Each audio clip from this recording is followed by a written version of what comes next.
चलो, good morning. पिछले वाले वीडियो में कुछ प्रॉब्लम आ रही थी, तगड़ी वाली। सबसे इम्पोर्टेंट चीज़ उन लोगों का रहता है जो लोग किसी दूसरी क्लास से पढ़कर मेरे पास आए होते हैं। ला क्या है आर के एन धारवाड़। विंध्यन कैसे नहीं है? विंध्यन होगा ना, ये रहा। ओके।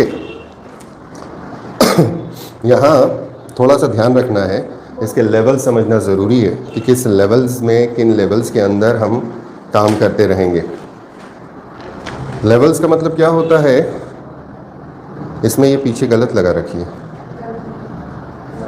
हाँ, वो करना पड़ेगा, आज करते हैं।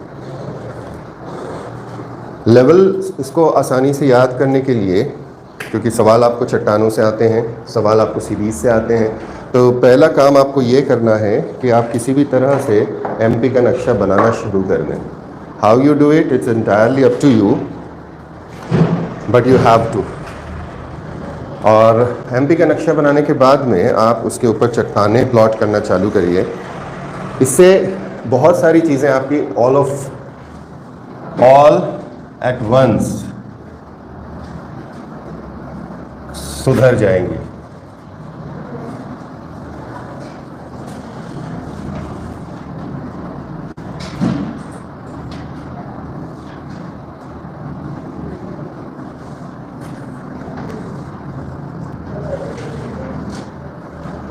सबसे पहला काम, यू नीड टू प्लॉट कि कौन सी चट्टान कहाँ मिलती है ना। ज़रूरी नहीं है कि आप पिन पॉइंट करें, आपको पिन पॉइंट करने को नहीं बोला जाता है। आपका काम होगा कि आपको एक जनरल लेआउट पता हो। सबसे पहली चीज़, आपको जो पहली चट्टानें हैं, जो आर्केयन ग्रुप है, उसको प्लॉट करना शुरू कीजिए। सो आर्केयन ग्रुप रफली कुछ इस तरह से बनता है। आर्केयन ग्रुप बनाइए, सबसे पहला काम एमपी के अंदर। देन आर्केयन ग्रुप का कुछ हिस्सा आपको इस बेल्ट में मिलता है। आर्केयन थोड़ा सा यहाँ जो छत्तीसगढ़ के अंदर एंटर करता है, छत्तीसगढ़ के अंदर ही जो माइकाल सीरीज़ है, अमरकंटक वाला पार्ट, वो मध्य प्रदेश और उसमें एंटर करता है। छत्तीसगढ़ और महाराष्ट्र मिलाकर एक बेल्ट यहाँ चलता है। उसके बाद में ये वाला हिस्सा जो महादेव हिल्स में है, उसके बाद Mahadev hills proper and south में इतना आर्केयन चट्टानें हैं जो सबसे पुरानी है देवास और नर्मदा वैली के साउथ में यहाँ, और लास्ट में अलीराजपुर झाबुआ वाला बेल्ट छोटा सा बीच में। ये आर्केयन आपको प्लॉट करना है, ये पहला काम होगा। इसको प्लॉट करने के बाद में आप सेकेंड लेवल के ऊपर आएंगे, जहां आप धारवाड़ प्लॉट करना चालू करेंगे। आपको बहुत अच्छे से याद हो गया होगा अब तक कि आर्केयन के बाद में धारवाड़ बनता है जो सेडिमेंट्री है। सो यहाँ मेरे पास इग्नियस रॉक कॉम्प्लेक्स मिल जाते हैं। जो इसमें 10th दी है अभी।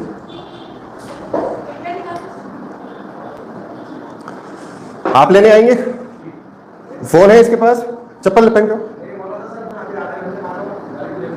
वो बाद में करेंगे, अभी क्लास छोड़ूंगा नहीं।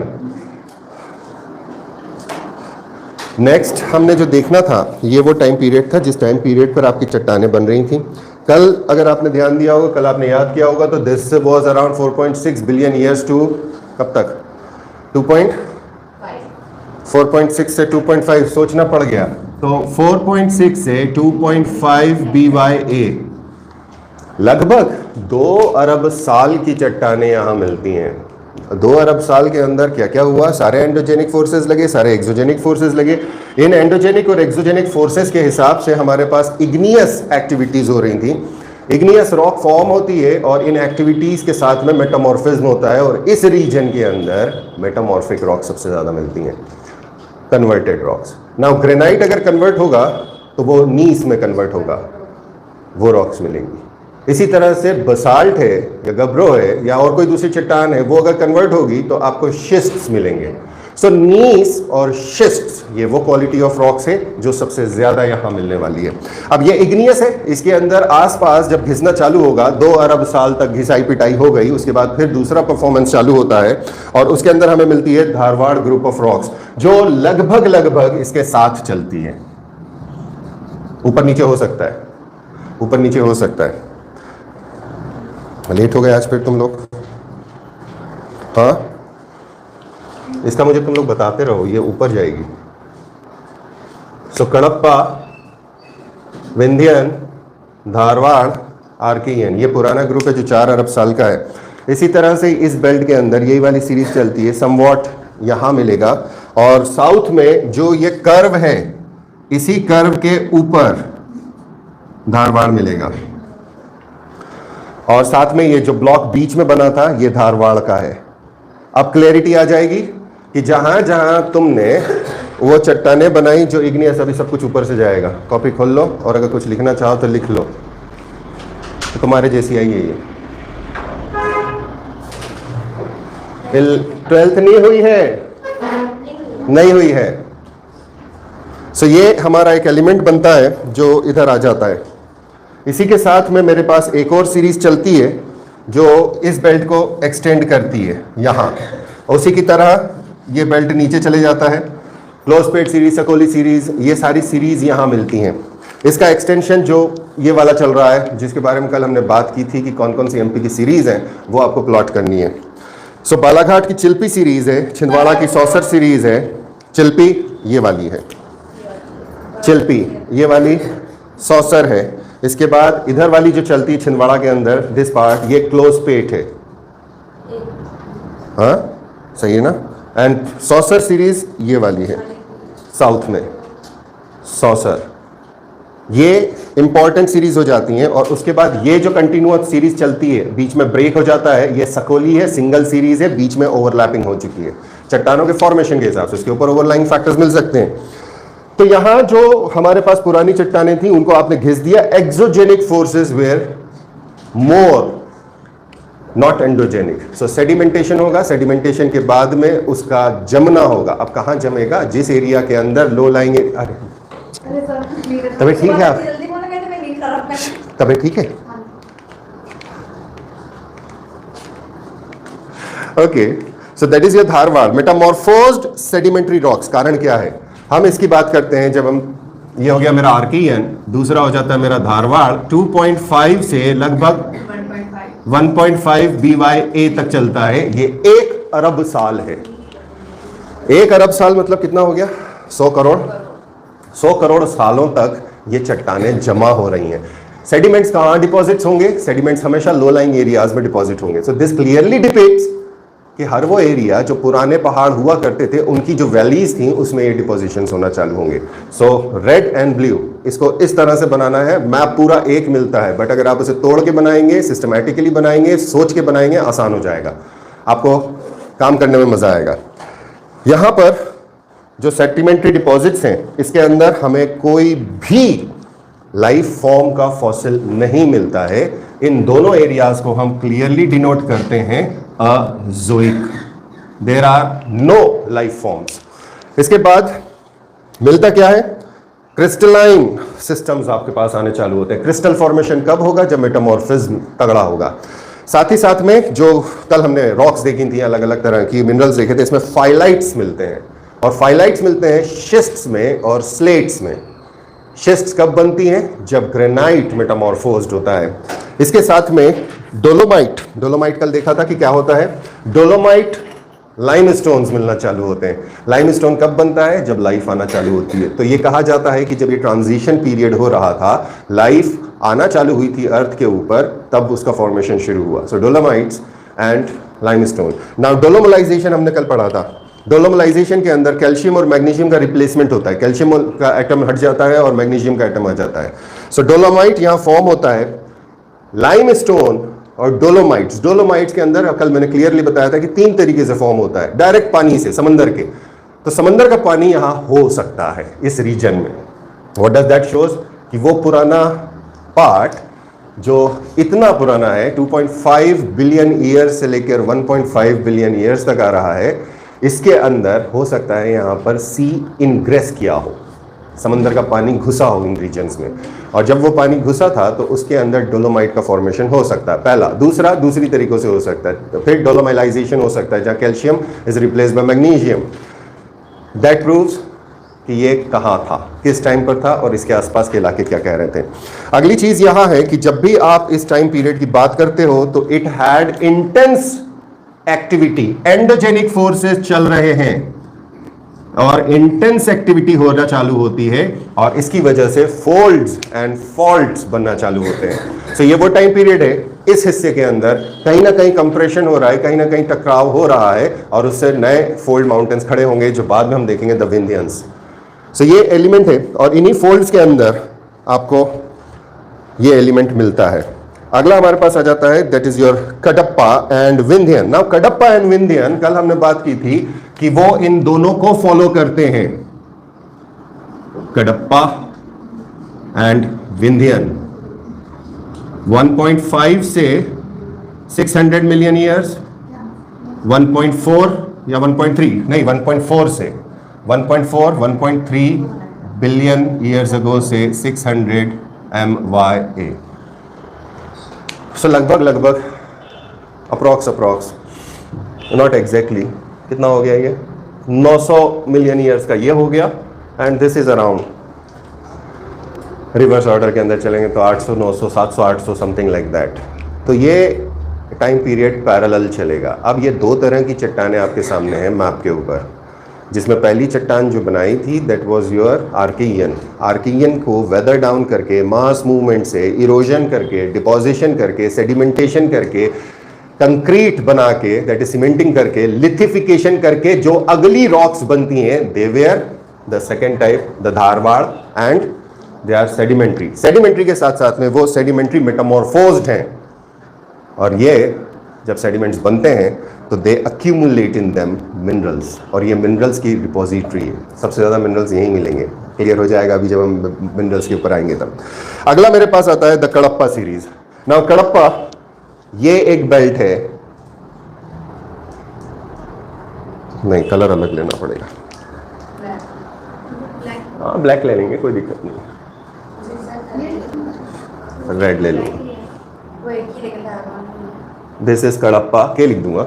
देन लास्ट वाला पोर्शन एमपी का जो एक्सटेंड करता है इनटू राजस्थान, जो ग्वालियर उदयपुर सीरीज ऑफ अरावली का हिस्सा है। सो यहां से, इस बेल्ट से अरावलीज का एक हिस्सा इधर एक्सटेंड करता है जो यहां तक आता है और यहां हमें मिलती है द बिजावर सीरीज। इसके बाद में जो बिजावर सीरीज वाला हिस्सा है ये एग्जैक्टली पूरा ऐसा नहीं आता, इसमें एक चांद की आकृति बनती है, that is your Bijawar series, जो इसका हिस्सा बन जाती है द बिजावर कडप्पा का। इसी के साथ ये जो हिस्सा चल रहा था जो हमने यहां बनाया था सकौली सीरीज का, सकौली, और उसी के ऊपर फिर से हमें कडप्पा मिलता है और ये बड़ा हिस्सा बनता है, दिस इज ऑल्सो कडप्पा। आप लोगों के पास कलर ज्यादा होंगे पेन्स में, आप उस तरीके से बनाएंगे ना। ये जो कडप्पा है इसको ऑब्जर्व करो कि कौन कौन सी चट्टानें यहां पर हैं। Already we have a Sakoli series over here. Sakoli series घिसेगी और नॉर्थवर्ड उसकी वैली रही होगी उस वक्त जहां पर उसका डिपोजिशन होना है। अगला ये वाले हिस्से के अंदर हमारे पास पार्ट मिलता है समवॉट ऐसा मिक्स्ड पार्ट है, ये भी कडप्पा का हिस्सा है। सो कडप्पा इन जगहों पर है और ये क्लियरली शो करता है कि दीज आर मेड आफ्टर, इस हिस्से के अंदर कडप्पा का फॉर्मेशन आउट ऑफ आर्कियन, इस हिस्से के अंदर आउट ऑफ धारवाड़, इस हिस्से के अंदर आउट ऑफ कडप्पा। कडप्पा नहीं है, आर्कियन है, आर्कियन। सो ये कंसेप्ट हैं। ये मेरी सकौली सीरीज थी, सकौली धारवाड़ है, and this was my Archaean. चार ही कलर आते हैं अनफॉर्चुनेटली व्हाइट बोर्ड के, है ना ग्रीन, ये नहीं यहाँ ऑलरेडी रखे, लाने की जरूरत नहीं है, बट वो ग्रीन दिखबे ना करे है। ओके, वो क्या है विंध्यन। अब हमारे पास जो विंध्यन बेल्ट बनता है इस टाइम पर, जो end of this period Dharwad का एंड हो रहा है, खूब जबरदस्त इंटेंस एक्टिविटीज चालू हो रही है, एंडोजेनिक फोर्सेस लगना चालू होते हैं। सो एक माउंटेन सीरीज खड़ी होती है बाय द नेम ऑफ विंध्यंस। ये रॉक फॉर्मेशन है, ये रॉक फॉर्मेशन हो चुकी है, ये मटेरियल ऑलरेडी मौजूद है, आटा गूंद दिया गया है, अब उसका मटेरियल बनेगा। सो इससे ये नहीं करना है कि विंध्याचल माउंटेन्स अगर बन रहे हैं तो उसके अंदर कोई नई चट्टान बनेगी, चट्टान अब बनेगी, घिसने के बाद बनेगी। एक जो इंटेंस एक्टिविटी चालू होती है विंध्यंस के टाइम पीरियड पर, एंड वो एक्सटेंड करती है बहुत लंबे हिस्से में, ब्लैक। सो इट स्टार्ट्स इस हिस्से के अंदर, नॉर्दर्न मोस्ट पार्ट, एमपी का नॉर्थ वेस्टर्न मोस्ट पार्ट, ये विंध्यन का हिस्सा है। अब ये जो विंध्यन का हिस्सा आता है, अब फोल्ड जब भी बनते हैं तो फोल्ड जरूरी नहीं है कि सिंगल फोल्ड हो, it may be single fold, it may not even a complete fold, और कई बार ऐसा हो सकता है there may be some different folds all together. जैसे हम हिमालयाज के अंदर देखते हैं कि सबसे पहला फोल्ड आपके पास आ जाता है ट्रांस का, फिर ग्रेटर का, फिर लेसर का, फिर शिवालिक्स का। ये फोल्ड्स हमारे पास बने थे इस टाइम पर। चट्टान कौन सी थी? सवाल ये है ऑलरेडी कौन सा आटा गूंधा है आपने? क्या प्राइमरी रॉक होगी जिस फोल्ड को आप खड़ा कर रहे हो? एग्जाम्पल सिंपल है, इसकी भी अगर मैं बात करूं तो ट्रांस आपने पढ़ा है, ट्रांस टेथिस का सेडिमेंट है। क्या टेथिस उस टाइम पर बाद में बनेगा? वो ओशन पहले था, जिस ओशन को कंप्रेस कर दिया, ऊपर उठा दिया, तो टेथिस सी का सेडिमेंट है। ये वाली जो चट्टान है, इसका जो कोर है वो जरूर टर्शियरी ग्रेनाइट है। यहां ग्रेनाइट ऊपर निकल गया, हिमालय की पीक ग्रेनाइट की है, माउंट एवरेस्ट की। वो कब बना? वो टर्शियरी टाइम पीरियड में बना। सो वो एक चट्टान हो गई। उसके बाद वाले कौन से हैं? इसका घिसने के बाद सेडिमेंटेशंस हैं। सो जो ऑलरेडी एग्जिस्टिंग चट्टान होती है वो उभर कर आती है, फिर वो घिसती है, तब जाके वो अंदर की बेयर रॉक बाहर आती है। तो अब यहां पे ऑलरेडी पुरानी एग्जिस्टिंग चट्टानें थी, ये ऊपर आ गई। अब उन्हीं ऊपर आने की वजह से हो सकता है ये वाला पार्ट जो है आर्कियन का, जो कभी जमीन के बहुत नीचे रहा हो, जब आपने उसे कंप्रेस किया वो ऊपर उठकर आ गया। उसी तरह से जिस तरह से इसकी पीक हिमालय की ग्रेनाइट की बन जाती है, हो सकता है, इट्स क्वाइट पॉसिबल। तो ये वाला काम अब इस बेल्ट में चलना है। तो यहां एक फॉल्ट लाइन चालू हो जाएगी। वो फॉल्ट लाइन क्या होगी? जहां जमीन के भीतर बहुत गहराई तक रॉक्स फट गई हैं। सो वो नॉन स्टॉप चलेगी इस तरह से, जिसको आप बड़े प्यार से बोल देते हो द नर्मदा सोन ट्रो, या दूसरा नाम होता है इसका इंटर, शाबाश, बाकी सब भूल जाओ, उसी को एग्जाम देनी है।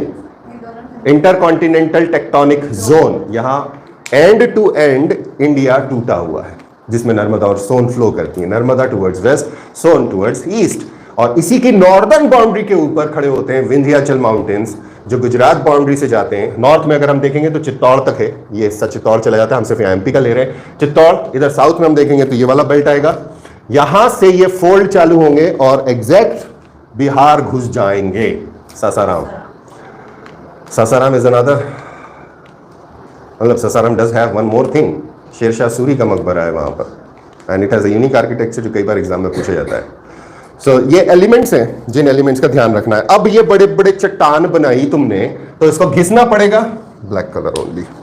अब जब घिसूंगा एक चट्टान मुझे यहां दिखना चालू, वही ये कौन सा कलर हो गया?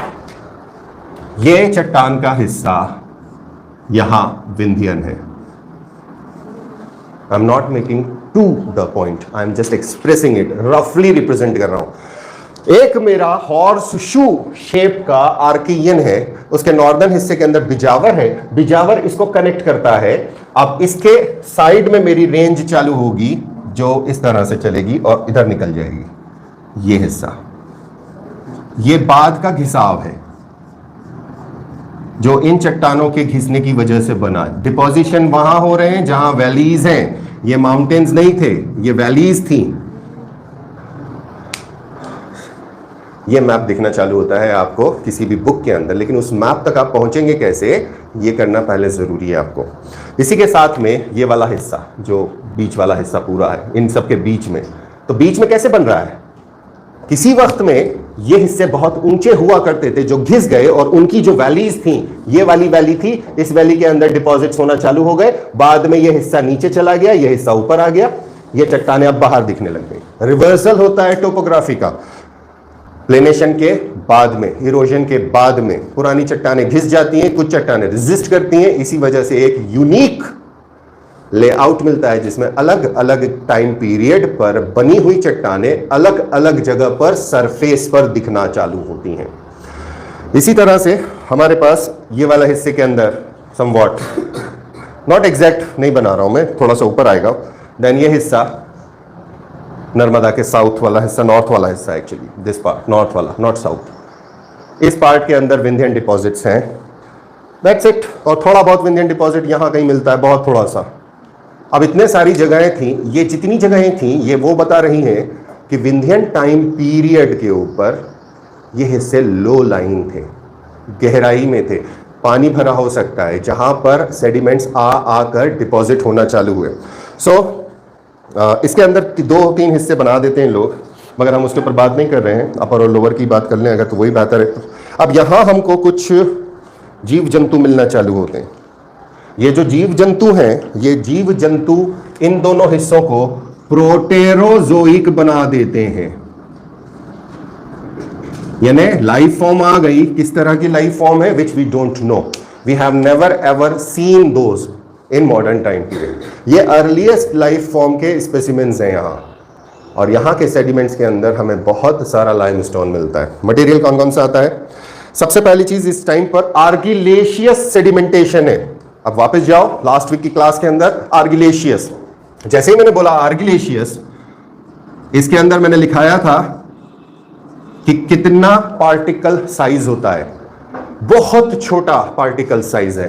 कहां बनता है? 3 तरीके से बनता है, यह भी बताया था। सबसे पहला वाला है मेरा मरीन, समंदर के भीतर। दूसरा है लेकस्टेरीन, लेकस्टेरीन का मतलब हो गया लेक्स के अंदर, और तीसरा होता है रिवराइन, नदियों के अंदर।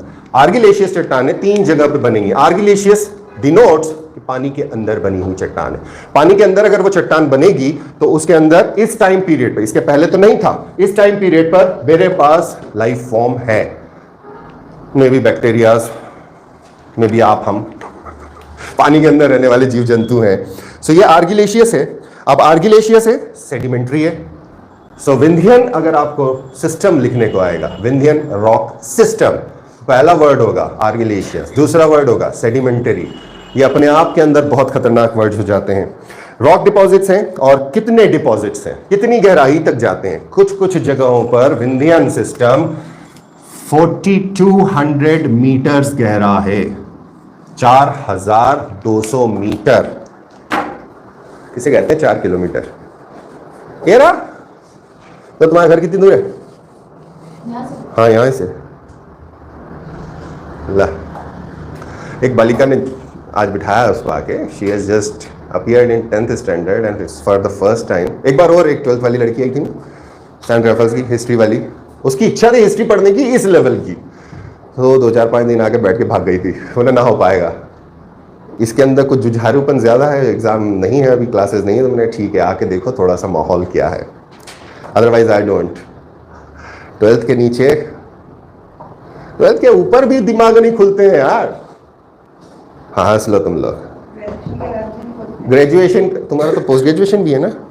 नौकरी के बाद भी नौकरी के बाद भी नहीं खुलते हैं, है ना? और अब तो 2-2 PhD वाले एंट्रेंस निकाल के यहाँ बैठे हैं, एक ही बेंच पे बैठे हैं दोनों, उज्जैनी से। अब PhD तो उज्जैन से करोगे? हमने तुम्हें कब कहा कि रतलामी से हो? हम तो उज्जैन यूनिवर्सिटी के बारे में बात कर रहे हैं। सो यहाँ तक आई होप कि कंसेप्ट क्लियर हो गया होगा तुम्हारा। अब ये जो 4200 मीटर की डेप्थ है, इसके ऊपर थोड़ी सी बात करेंगे। 4200 मीटर की डेप्थ कैसे आएगी भाई? डिपॉजिट कितने मीटर के कर रहे हो? कितना मैक्सिमम डेप्थ बोला मैंने? 4200 मीटर। 4000 मीटर मतलब 4 किलोमीटर। तो 4 किलोमीटर, 4.25 किलोमीटर की गहराई कहां मिलेगी, कैसे आएगी? शिवालिक्स और लेसर के बीच की वैलीज किस हाइट में है? ये शिवालिक्स हुआ, ये लेसर हुआ, ये ग्रेटर हुआ, ये ट्रांस। सो ये जो वैली की डेप्थ है ये कितनी है? इस वैली की डेप्थ कितनी है? सॉरी, यहां से इस वैली की डेप्थ कितनी है? वहीं पर मैंने आप लोगों को एक चीज बताई थी कि जब कंप्रेशन होना चालू हुआ था अलग अलग जगह पर, इसको हम कहते हैं, और यहाँ पर एक जगह कहलाती है जिसे कहते हैं हिमालयन फ्रंट फॉल्ट है। और ये फॉल्ट दिल्ली के नॉर्थ ईस्ट के अंदर हिस्सा आता है। नॉर्थ ईस्ट के हिस्से के अंदर यहाँ हमें 8 किलोमीटर की डेप्थ मिलती है एलुवियल डिपॉजिट्स की। वो डिपॉजिट क्यों हुआ? मैंने आप लोगों से उस दिन सवाल दिया था कि कौन सी वैली सबसे ज्यादा गहरी है। इंडस वैली की डेप्थ निकलवाई थी आप लोगों से, सतलज वैली की डेप्थ निकलवाई थी। कहां पे निकाली थी सबसे ज्यादा? कितने किलोमीटर गहरी गहरी वैलीज हैं? कुछ याद है ना? हमने निकाला, फिर थोड़ी करना है, कुछ रिवीजन थोड़ी करना, बस इतना पढ़ लेंगे तो हमारी निकल जाएगी। निकल गई अभी तक? क्यों मैडम? आंखें मत बंद करें। हाँ निकल भी गई है, ऐसा नहीं है नहीं निकली, निकले हुए भी बैठे हैं। हाउ? आंसर मी ऑनलाइन, बोलो।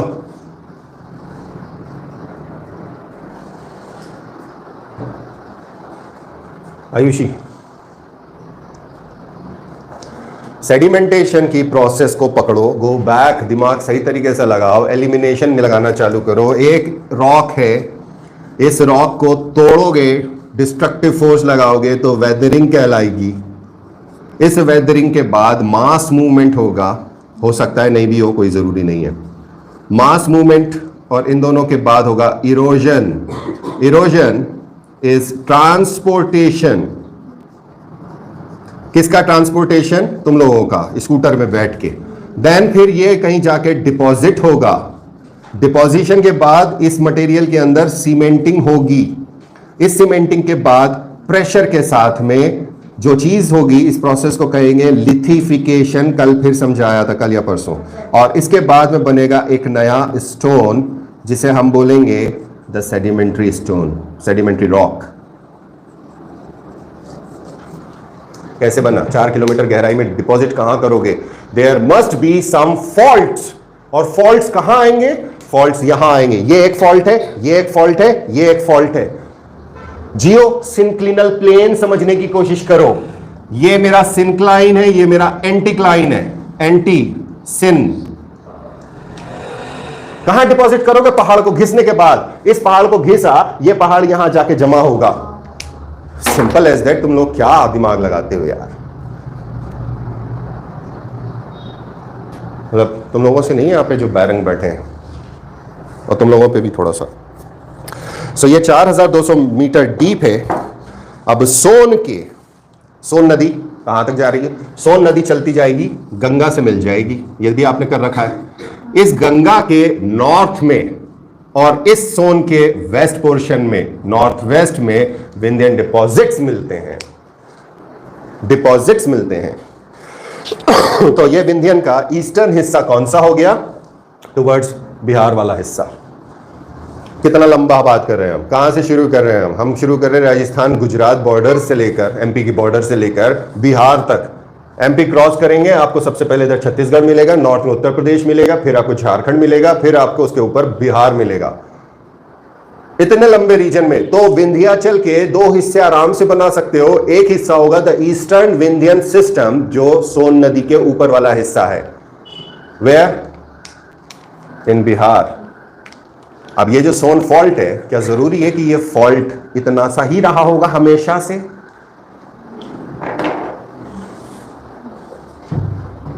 क्या जो नर्मदा नदी जिस वैली में बहव करे है वो उतनी ही चौड़ी है करोड़ों अरबों सालों से, कि ज्यादा चौड़ी हो सकती है या कम चौड़ी हो सकती है? ज्योग्राफी हमें तो कुछ नहीं आवे, हमारा तो एमए भी नहीं, बीए भी नहीं है हमारा, तो हमने तो 10th में पढ़ी थी। हाँ इतने साल से पढ़ा रहे, कुछ सर्टिफिकेट थोड़ी तुम्हारे पास तो एमए ज्योग्राफी है। ओके सो जब आप इसे कंप्रेस करोगे या इसको फैलाओगे, सो डिपोजिशनल एक्टिविटीज बढ़ जाएंगी। तो इसको इस तरह से लेना कि नर्मदा के जस्ट नॉर्थ पे, सोन के जस्ट नॉर्थ पे वो हिस्सा बहुत चौड़ा था और डिपोजिशंस होते चले गए, होते चले गए, होते चले गए, होते चले गए। फिर क्या करा तुमने जाके वो गोंडवाना लैंड बना दिया, एक पूरा 1-2 बना दिया। क्या बोला था उसको? पैंजिया बोले थे तुम लोग, पान खा के। फिर क्या हुआ? पैंजिया बनाने के बाद क्या किया? इसको मजे आ रहे हैं, चेहरा देखो इसका। इसका घर का नाम है जोजो, ठीक है। सो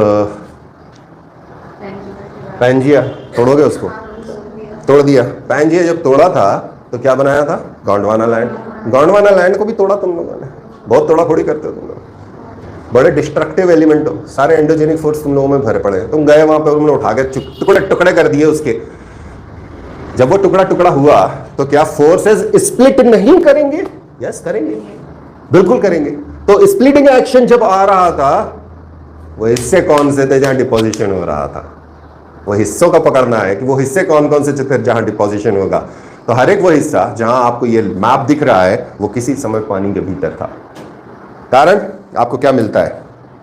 लोअर विंध्यन में आपको north of Narmada east to west, that is lower Narmada के नॉर्थ में ईस्ट से वेस्ट तक जो सीरीज चल रही है ये लोअर विंध्यन है, सबसे पहले डिपॉजिट्स हैं। इसके बाद में, और ये मेरा चलता है सोन वैली में। सोन वैली इज दिस पार्ट, उधर नर्मदा वैली, इधर सोन वैली। सोन वैली के अंदर इसके डिपॉजिट 914 मीटर तक की गहराई रखते हैं। सो 914 मीटर डीप इधर है, और ये वाला हिस्सा इधर आएगा ग्रेट बाउंड्री फॉल्ट में। क्यों आएगा?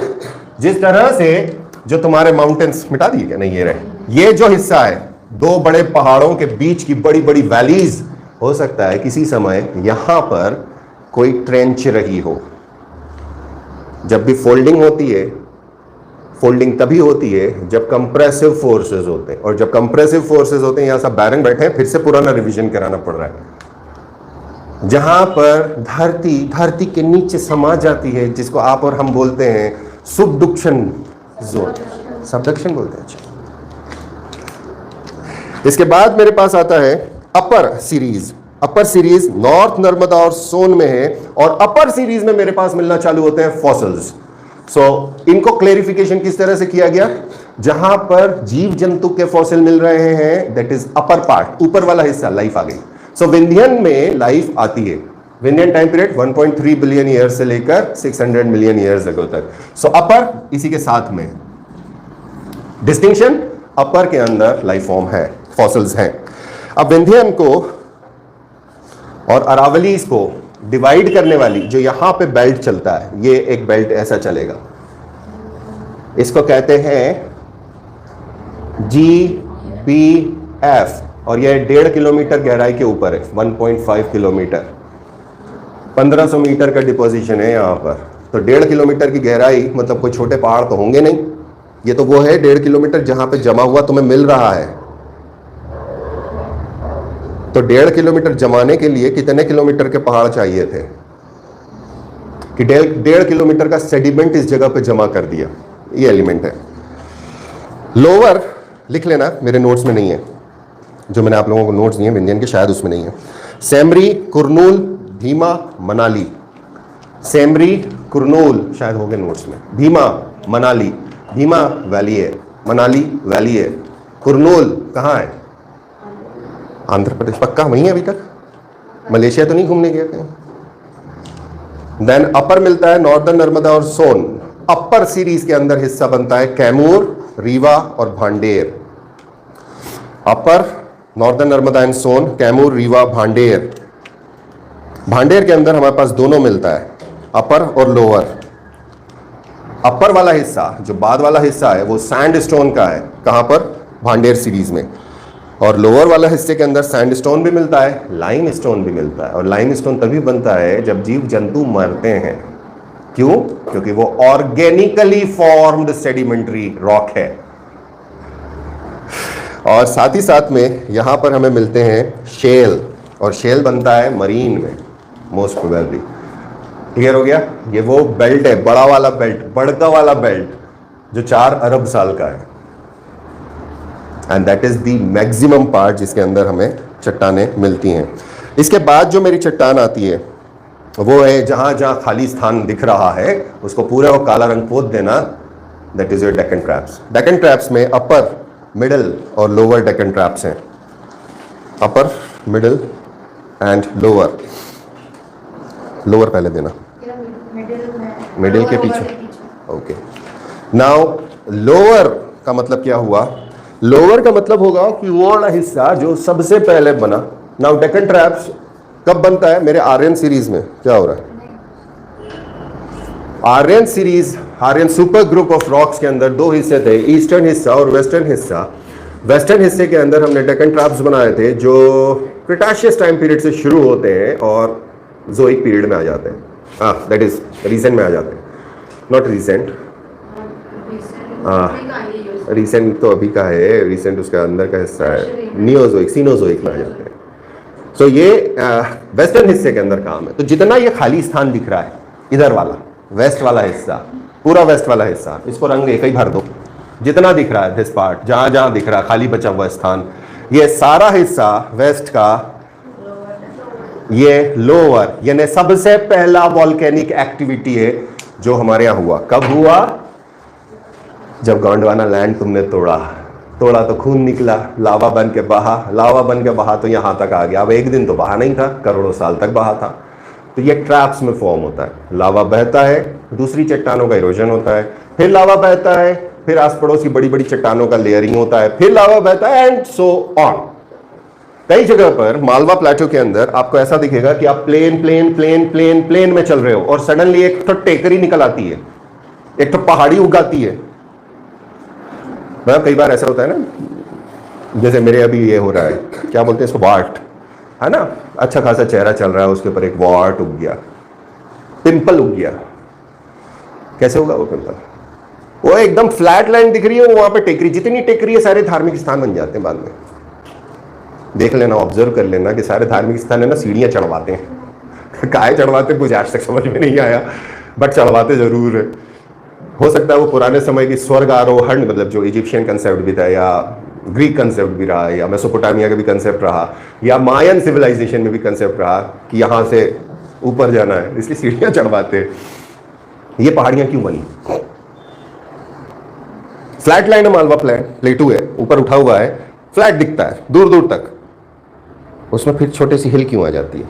और सारी hills, maximum hills are made up of sedimentary deposits, सारी। हाउ? एनीवन? हाउ? हम ये बात कर रहे हैं डेक्कन ट्रैप्स की। क्या जरूरी है कि डेक्कन ट्रैप्स के टाइम पर आपने पूरा केक बना के उसको फ्लैट करके उसके ऊपर आइसिंग लगाई? ना, वो तो शेप्स में था, उसकी अपनी टोपोग्राफी थी। कौन सी टोपोग्राफी थी? विंध्यन की। विंध्यन घिस रहे हैं, विंध्यन घिसे तो प्री कैम्ब्रियन टाइम पीरियड शुरू हुआ। कडप्पा घिसा, वो पहले हा माउंटेन था जो फिशर से बच गया, शाबाश। अब वो पहले का माउंटेन कब का था, या पहले की हिल्स कब की थी? कौन से की हो सकती हैं? या तो वो, हाँ जी, अरे यार भैया कोई नहीं ऊपर, बाद में। अच्छा, कपड़े कपड़े यहां अंदर रख दो ना। धन्यवाद आपका।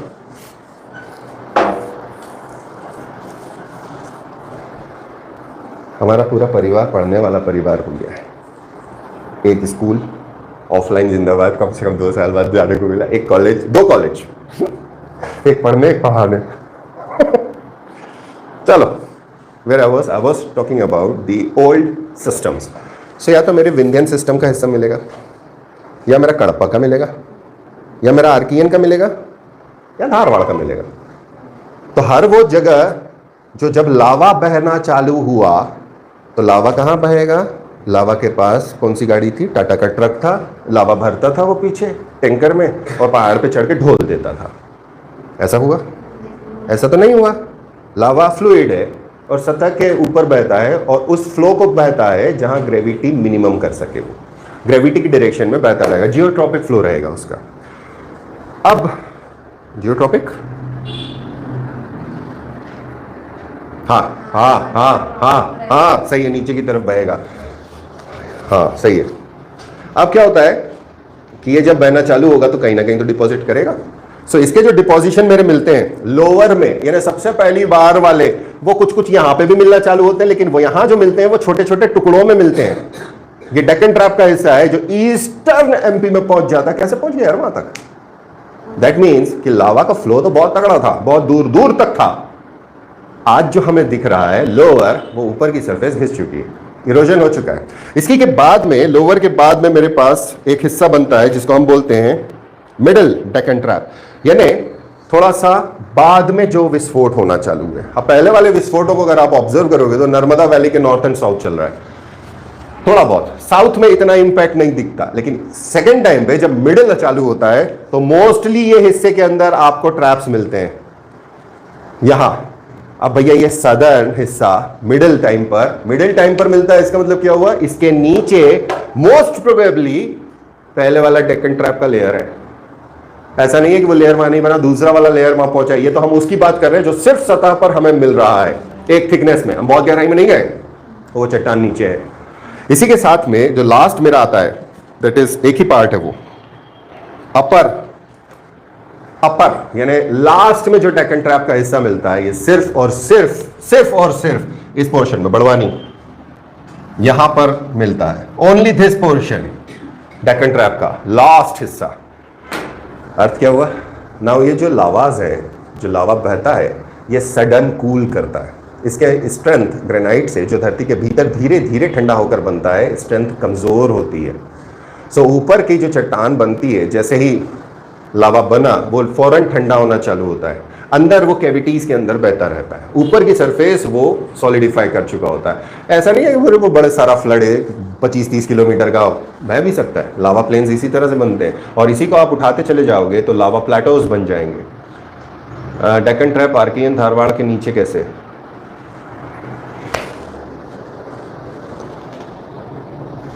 नीचे का मतलब क्या हुआ, what do you mean by नीचे, यू एक्सप्लेन इट क्लियरली। ये पहाड़ी है, यही तो ब्लैंक चल रहे हैं चेहरे। क्वेश्चन फिर से पूछो।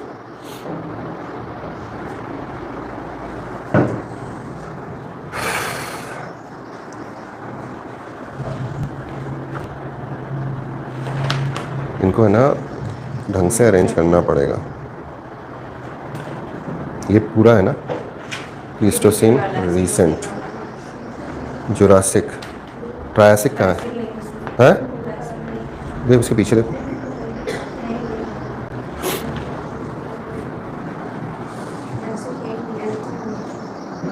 Richie ask me again, clearly मुझसे पूछो इस चीज को वापस से। नीचे कहाँ जमा रहा हूं मैं यार, नीचे से मतलब क्या है तुम्हारा, नॉर्थ एंड साउथ के डायरेक्शन वाली बात तो नहीं है कहीं?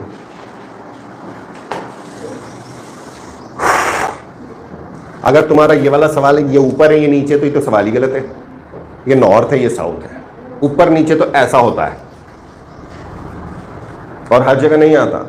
वो एरियाज जो लो लाइंग एरियाज थे वहां इग्नियस एक्टिविटी होगी, वहां लावा बहेगा। लो लाइंग एरियाज में, उसमें पहाड़ों के ऊपर नहीं होगा। माउंटेन्स, प्लेटूज जो लावा के लेवल के ऊपर थे उसमें नहीं होगा, उन्हीं का इरोजन ट्रैप्स बनाने का काम करेगा।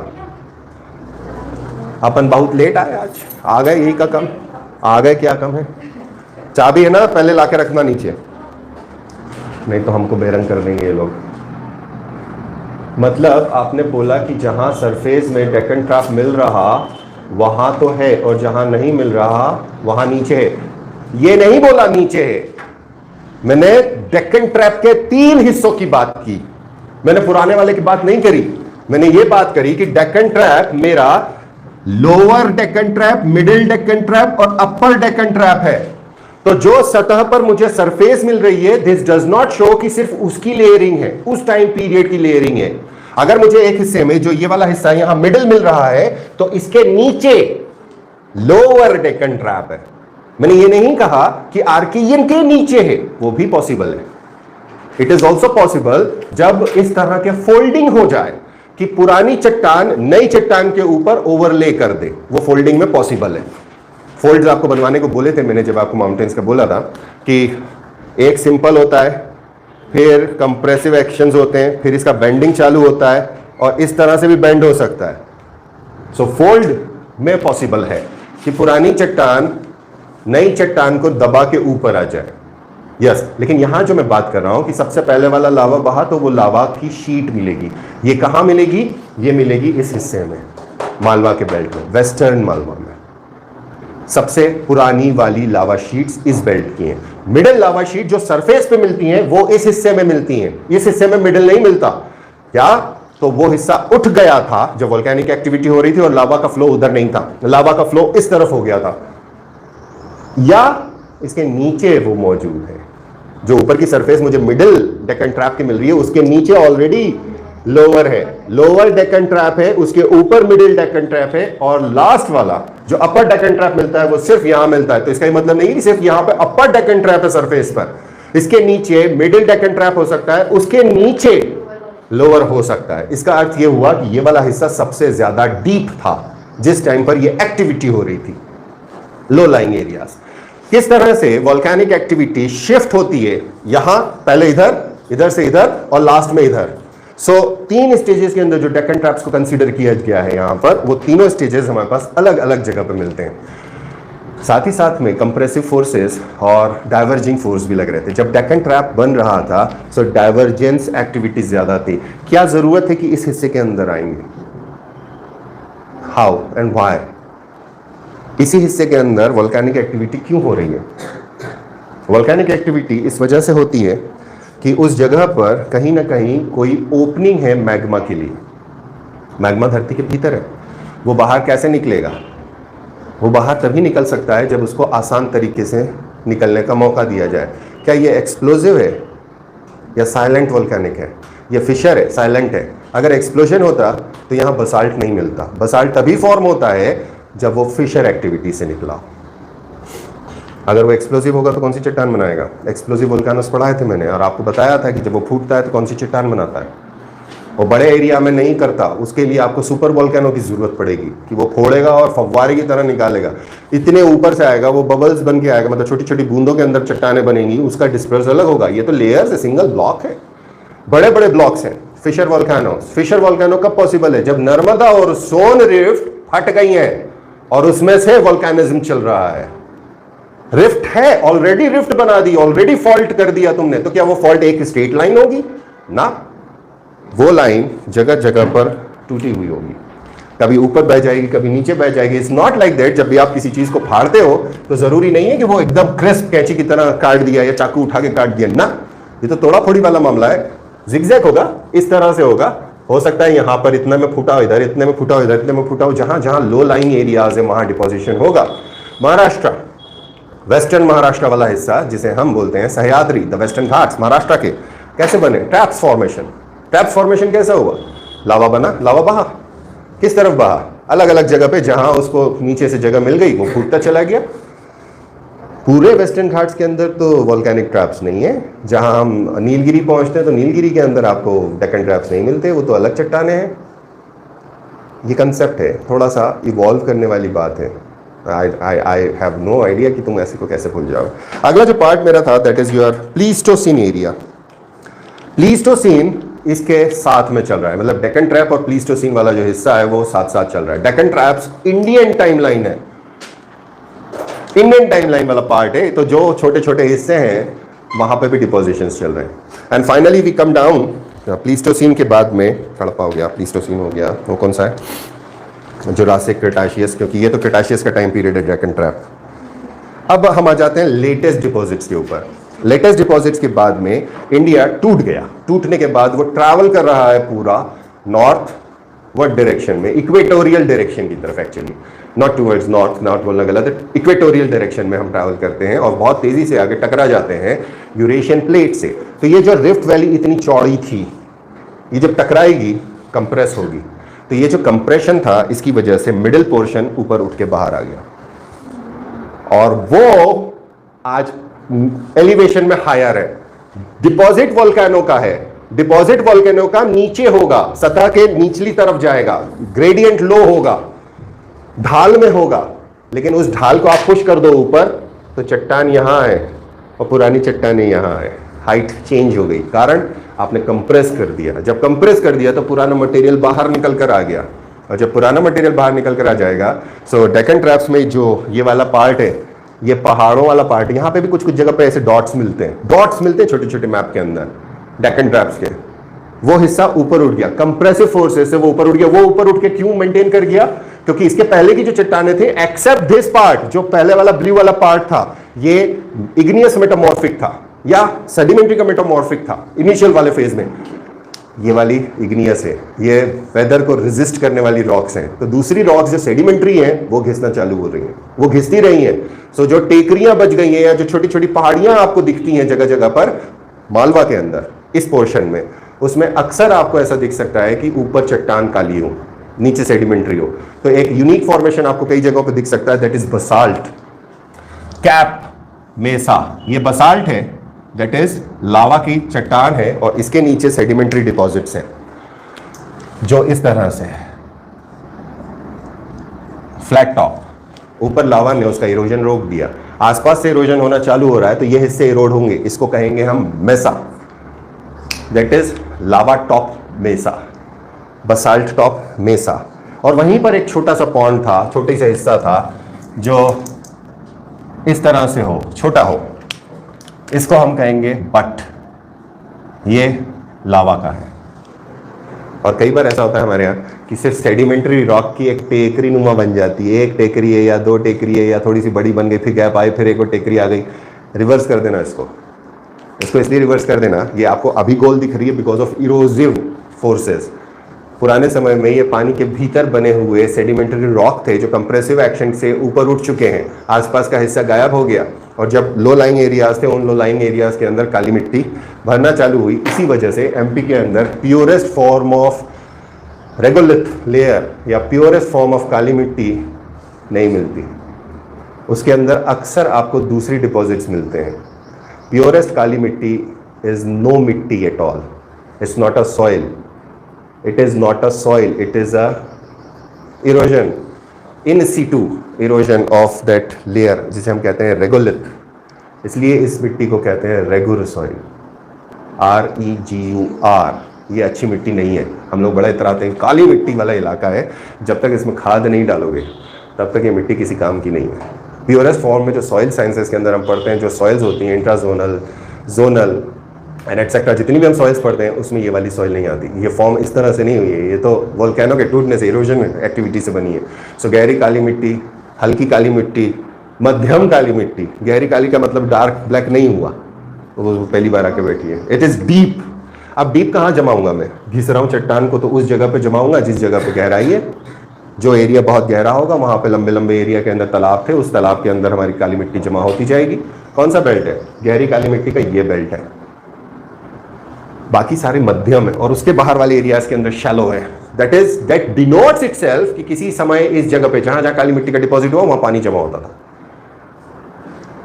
That is the activities. घिसाई भी चल रही है, एंडोजेनिक और एक्सोजेनिक दोनों फोर्सेस चल रहे हैं। क्लियरिटी आ गई यहां तक की? अब लास्टली मेरे पास जो हिस्सा बनता है वो है रीसेंट का। रीसेंट डिपॉजिट्स, रीसेंट डिपॉजिट्स उनको कहते हैं जो बन रहे हैं, और वो ऐसी जगहों पे बन रहे हैं जो नर्मदा का ये बेल्ट है, लास्ट बेल्ट, जहां इस तरह का एक पोर्शन आपको निकलता हुआ मिलता है। ये लो लाइंग वैलीज हैं। लो लाइंग वैलीज थोड़ी सी यहाँ मिलती हैं आपको, जो केन और बेतवा वाला पार्ट है, छोटा छोटा सा, बहुत छोटा सा, ये रीसेंट डिपॉजिट्स हैं। ये वाला जो फ्लो है इस पोर्शन के अंदर, इस पोर्शन में रीसेंट डिपॉजिट्स मिलते हैं आपको, जो यमुना की वैली है, चंबल यमुना का बेल्ट है। यहाँ flood plains, alluvial soil deposits हैं, जिनके बाद में डिपॉजिट हो गए, डिपॉजिट होने के बाद में जहाँ बैडलैंड्स बनी है, जिन्हें बीहड़ बोलते हैं। कंसेप्ट हो गया क्लियर? यहाँ तक का कंसेप्ट बता दीजिए, फिर मैं मिनरल्स पे आऊँगा। यहाँ तक का कंसेप्ट क्लियर है आप लोगों को? नेक्स्ट वीक ऑनवर्ड आप लोगों को टेस्ट के साथ आंसर्स नहीं मिलेंगे। You are not going to get any answers. आप लोगों को टेस्ट देना है। टेस्ट देने के बाद में आप लोगों को अपना 1 2 3 4 लिखकर, ABCD लिखकर मुझे भेजना है, तब मैं आपको आंसर शीट दूंगा इंडिविजुअल लेवल पर। Because I am not getting, मुझे रेगुलरली सिर्फ एक भेजता है, only one. What does this shows कि मेरे जो इतनी मेहनत हो रही है, आपको हर हफ्ते 30-35 टेस्ट दिए जा रहे हैं, उसका अर्थ क्या है? वो आपको फ़ायदा नहीं देंगे अगर आप टेस्ट नहीं ले रहे हो। तो आप एंड में सोच लेना कि एक दिन में 1000 टेस्ट कर लूँगा, उस दिन आपके दिमाग में प्रेशर होगा कि यार ये करंट हो गया, ये करंट भी करना है मुझको। So next week onwards no answer sheets. वैसे भी आंसर गलत रहते हैं कई जगहों पे, आप लोगों को पता ही नहीं चलता क्योंकि आप करते ही नहीं हो, तो पूछते ही नहीं हो, तो वेरीफाई नहीं करते हो। So no answers together now, simply because I am not getting an response from you. ये टेस्ट आपकी प्रैक्टिस के लिए हैं, अदरवाइज आपके पास बहुत सारी बुक्स आती हैं, आप उससे कर लो, मुझे क्यों तकलीफ देते हो। एक टेस्ट ईमानदारी से, वो तो मुझे अभी हेल्प है लोगों की जो लोग टेस्ट बना के दे रहे हैं, अदरवाइज एक टेस्ट को बनाने में प्रॉपरली सिस्टमैटिकली आधे से पौना घंटा लगता है एक टेस्ट को। सो ऑलमोस्ट मेरा पूरा फ्राइडे पूरा सैटरडे सिर्फ टेस्ट के अंदर जाता है। टेस्ट बनाने से अच्छा है कि मैं अपने आप को इम्प्रूव करना चालू करूँ। अगर आपको टेस्ट की ज़रूरत नहीं है तो मत लो। इस चीज़ का रिस्पॉन्स दे देना आप लोग कि आप लोगों को टेस्ट देना है या नहीं देना है। आपके लाइफ के लिए, आपके करियर के लिए टेस्ट आपको ये बताता है कि क्या नहीं आता है। So I am taking a short break of 5 minutes approx, और फिर वापस इसको कंटिन्यू करूँगा, जिसके अंदर मिनरल्स कंपोजिशन करना है। तो रॉक्स का लेआउट हुआ,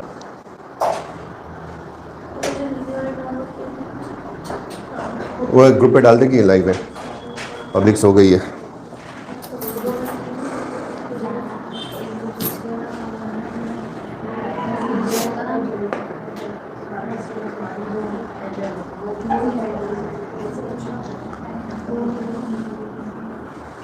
क्या हुआ फिर फाइनल तुम्हारा, किस पे कर रही हो?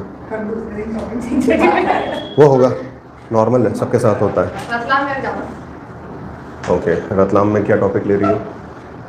अभी वही भी सही। अभी आपसे बात करेंगे, आप क्लास के पीएचडी करा रहे हैं। लोग है ना प्रोफेशनली थीसिस लिख के देते हैं। हाँ, 1,00,000-1,50,000 रुपए में। हाँ, शाबाश शाबाश, प्राउड ऑफ यू। बोले इतनी पीएचडी काय के लिए करी है, उससे अच्छी थीसिस लिख देंगे हम, और फिर हम बन जाएंगे, हम अगले साल थीसिस लिख देंगे। सर ऐसा क्यों? लोगों का हो जाता है। आ गए तुम लोग? ओके। मैंने कल एक चीज़ बोली थी, इकोनॉमिक सर्वे ऑफ एमपी निकालना है। ये लोग मुझसे बोल रहे हैं क्लास के अंदर कि इस बार के इकोनॉमिक सर्वे के लास्ट पेजेस के अंदर मिनरल्स का डिटेल नहीं है। सो मैंने नहीं देखा है अभी इकोनॉमिक सर्वे। आप लोग मुझे अभी छुट्टी बताएंगे कि कब से कब तक की छुट्टियां आपको चाहिए। कल देखिए रात को होली का दहन है, तो सुबह तो आप क्लास ले सकते हैं, साफ साफ बात है, ठीक है। सो कल की जो क्लास है कल तो मैं लूँगा सुबह की। परसों चूँकि होली है, इंदौर में इतनी तगड़ी होली नहीं बनती जितनी हमारे यहाँ रंग पंचमी बनती है। पंचमी पे मतलब हमारे यहाँ गेयर निकलती है, पूरा ओल्ड इंदौर ब्लॉक हो जाता है उस दिन। सो आज क्या है, वेंसडे। सो कल थर्सडे है, थर्सडे मेरी क्लास रहेगी सुबह। फ्राइडे छुट्टी है, सैटरडे संडे हमारी छुट्टियां रहती हैं। Monday will take class, yes Monday हमारी क्लास रहेगी। ये लोग बोल रहे थे कि सर मंडे की क्लास छुट्टी कर दो, क्योंकि संडे हम लोग घर चले जाएंगे, घर से आएंगे तो मंडे की क्लास नहीं होगी। डजेंट मैटर, लाइव है सेशन, लाइव सेशन के अंदर ले लेना। चलो अब हम बात करते हैं, ये मुझे भेज देना PDF। अब हमारा काम आता है कि इन्हीं जितनी चट्टानें हमने बनाई हैं, इन चट्टानों के अंदर हमें मिनरल ढूंढना है। अटेंशन हियर, मिनरल ढूंढना है। अब मिनरल्स किस तरह के होते हैं ये समझो। पहला मिनरल वो होगा जो चट्टान रूप में होगा, जिसे हम कहते हैं every rock is made up of minerals, rock is equals to minerals. तो ऐसी चट्टानें जो सिर्फ रॉक के तौर के ऊपर हमें मिलती हैं, जिसको हम यूज कर सकते हैं। So there will be 2 types of minerals generally, broader speaking sense में। एक होगा मेरा मेटालिक मिनरल, एक होगा नॉन मेटालिक मिनरल। इसी तरह से एक मेरा वो होगा जिसके अंदर हम डायरेक्ट स्टोन या नेचुरल प्रोडक्ट का इस्तेमाल करेंगे। प्राइमरी एक्टिविटी में ही हमारा काम हो जाता है। किस तरह से, बहुत ध्यान से समझना आप। पत्थर वहां मिलेगा जहां डिपोजिशन नहीं हुआ। पत्थर अपने सॉलिड स्टेट के अंदर, ऐसा पत्थर जो घिसा विसा तो वो कहीं और बना, लेकिन हर एक वो पत्थर जिस पत्थर का हम इस्तेमाल करते हैं वो हमें कहाँ कहाँ मिलेगा। सो सबसे पहला अगर हम पत्थर देखते हैं तो बसाल्ट, काला पत्थर। काला पत्थर का पूरा बेल्ट कौन सा बन जाएगा, जो ये वाला बेल्ट मैंने बना रखा था, इतना बड़ा बेल्ट, यहाँ पर काला पत्थर मिलेगा काफ़ी सारे हिस्से के अंदर। वो इसलिए पूछ रहा हूँ कि यहाँ पर सिर्फ काला पत्थर है। यहाँ मिलेगा मुझे ब्लैक बसाल्ट। पहले पत्थर पकड़ो, कौन सा, ब्लैक बसाल्ट स्टोन का इस्तेमाल कहाँ कहाँ किया गया, कौन कौन से बिल्डिंग्स में किया गया? सो वो मालवा की बिल्डिंग्स के अंदर मिल सकता है। एंड जनरली बहुत सारे टेम्पल्स के अंदर ब्लैक स्टोन इज़ यूज, खास तौर पे बुरहानपुर आर्किटेक्चर के अंदर black stone is use majority में। मालवा में मांडू के अंदर कुछ जगह पर है, हर जगह पे नहीं है। So black stone that is basaltic stone एक पहला स्टोन बन गया मेरा, जो बसाल्ट के रूप में है, जो इस एरिया में मिलेगा। बसाल्ट एक मिनरल है, रॉक है, मिनरल है। बाकी चीज़ों को हटा रहा हूँ, मैप रखने दूंगा, नया नहीं बनाऊंगा क्योंकि मुझे पूरा बनाना पड़ेगा, मुझे इसी के ऊपर काम करना है। I have to do on this only. इसी वजह से एक मैप बनाने का प्लान है ना, वो इसीलिए है, क्योंकि वो कुछ भी कर लो, जो डायनामिज्म से पढ़ाया जाता है वो डायनामिज्म के अंदर हमारा डिजिटल बोर्ड काम नहीं देता। मैप कर सकते हैं डिजिटल पे भी। अब ये मेरा मैप आ गया। बसाल्ट कहाँ है? जहाँ काली चट्टान है। काली चट्टान कब बनी थी? डेक्कन ट्रैप से बनी थी। डेक्कन ट्रैप 3 हिस्सों का है, अपर, मिडिल और लोअर। अपर वाला हिस्सा साउथ के अंदर है, मिडिल वाला हिस्सा जनरली इस कंपोनेंट में है, और इधर वाले हिस्से के अंदर इज लोअर, यानी सबसे पहले बना हुआ। तो काली चट्टान काय में यूज आएगी? गिट्टी में। गिट्टी सुना है ना? गिट्टी कहाँ लगती है? जब कॉलम बीम डलते हैं, छत डलती है, तो गिट्टी का ट्रक आता है, या थोड़ा सा भी ला सकते हो, उसके साथ रेत मिलाते हो, सीमेंट मिलाते हो, कॉलम और बीम और छत भरते हो या फर्श बनाते हो, वो काली मिट्टी, वो काला स्टोन। जब आपको किसी जगह पर बजरी डालना हो तो काले रंग का टूटा हुआ हिस्सा आता है, वो भी यहाँ से आता है। तो ये वो मिनरल है जो आपकी इंफ्रास्ट्रक्चर के अंदर काम में लिया जाता है। पहला ये हो गया। अब देखो कि ऐसे कौन सी जगहें थी जहां मेरे पास मैक्सिमम सैंडस्टोन मिल सकता है। एक हो गया काला पत्थर, कौन सा? इग्नियस बसाल्ट, जो सरफेस के ऊपर आके बहा था। एक होगा मेरा सेडिमेंट्री रॉक, हर वो जगह है जहां पर मेरे सेडिमेंट्स जमा हुए। आर्कियन के अंदर सेडिमेंट्री डिपॉजिट नहीं मिलता, अभी बोला, या तो वो मेटामॉर्फिक मिलेगा, इग्नियस मिलेगा। इसी तरह से जो सेकंड स्टेज है दैट इज पक्का विंध्यन तो नहीं है। धारवाड़ के अंदर मेरे पास सेडिमेंट्री मिलता है लेकिन मेटामॉर्फिक मिलता है, इसमें भी मेरे पास प्योर सेडिमेंट्री रॉक नहीं मिलना। इसके बाद वाले जो दो मेरे रीजन चलते हैं, एक होता है अमेरिकन, एक होता है ऑस्ट्रेलियन। कडप्पा और विंध्यन दोनों पैरेलल है, दोनों सेडिमेंट्री है। विंध्यन के अंदर भी सैंडस्टोन है और कडप्पा में भी सैंडस्टोन है। सो ये मेरा विंध्यन था, दिस बेल्ट। इस बेल्ट के अंदर जो ब्लैक पोर्शन मैंने जिगजैग किया था, इस ब्लैक पोर्शन के अंदर मेरे पास आएगा सैंडस्टोन मैक्सिमम। इग्नियस एक और रॉक है जिसे हम कहते हैं ग्रेनाइट। ग्रेनाइट को मेटामॉर्फ में बदलेंगे तो मुझे मिलेगा नीस। ग्रेनाइट बनता है धरती की सतह के गहराई में, ऊपर नहीं बनता, वो धीरे धीरे ठंडा होता है तब बनता है। सो ग्रेनाइट मेरा मिलेगा हर उस जगह पर जिस जगह पर आर्कियन है।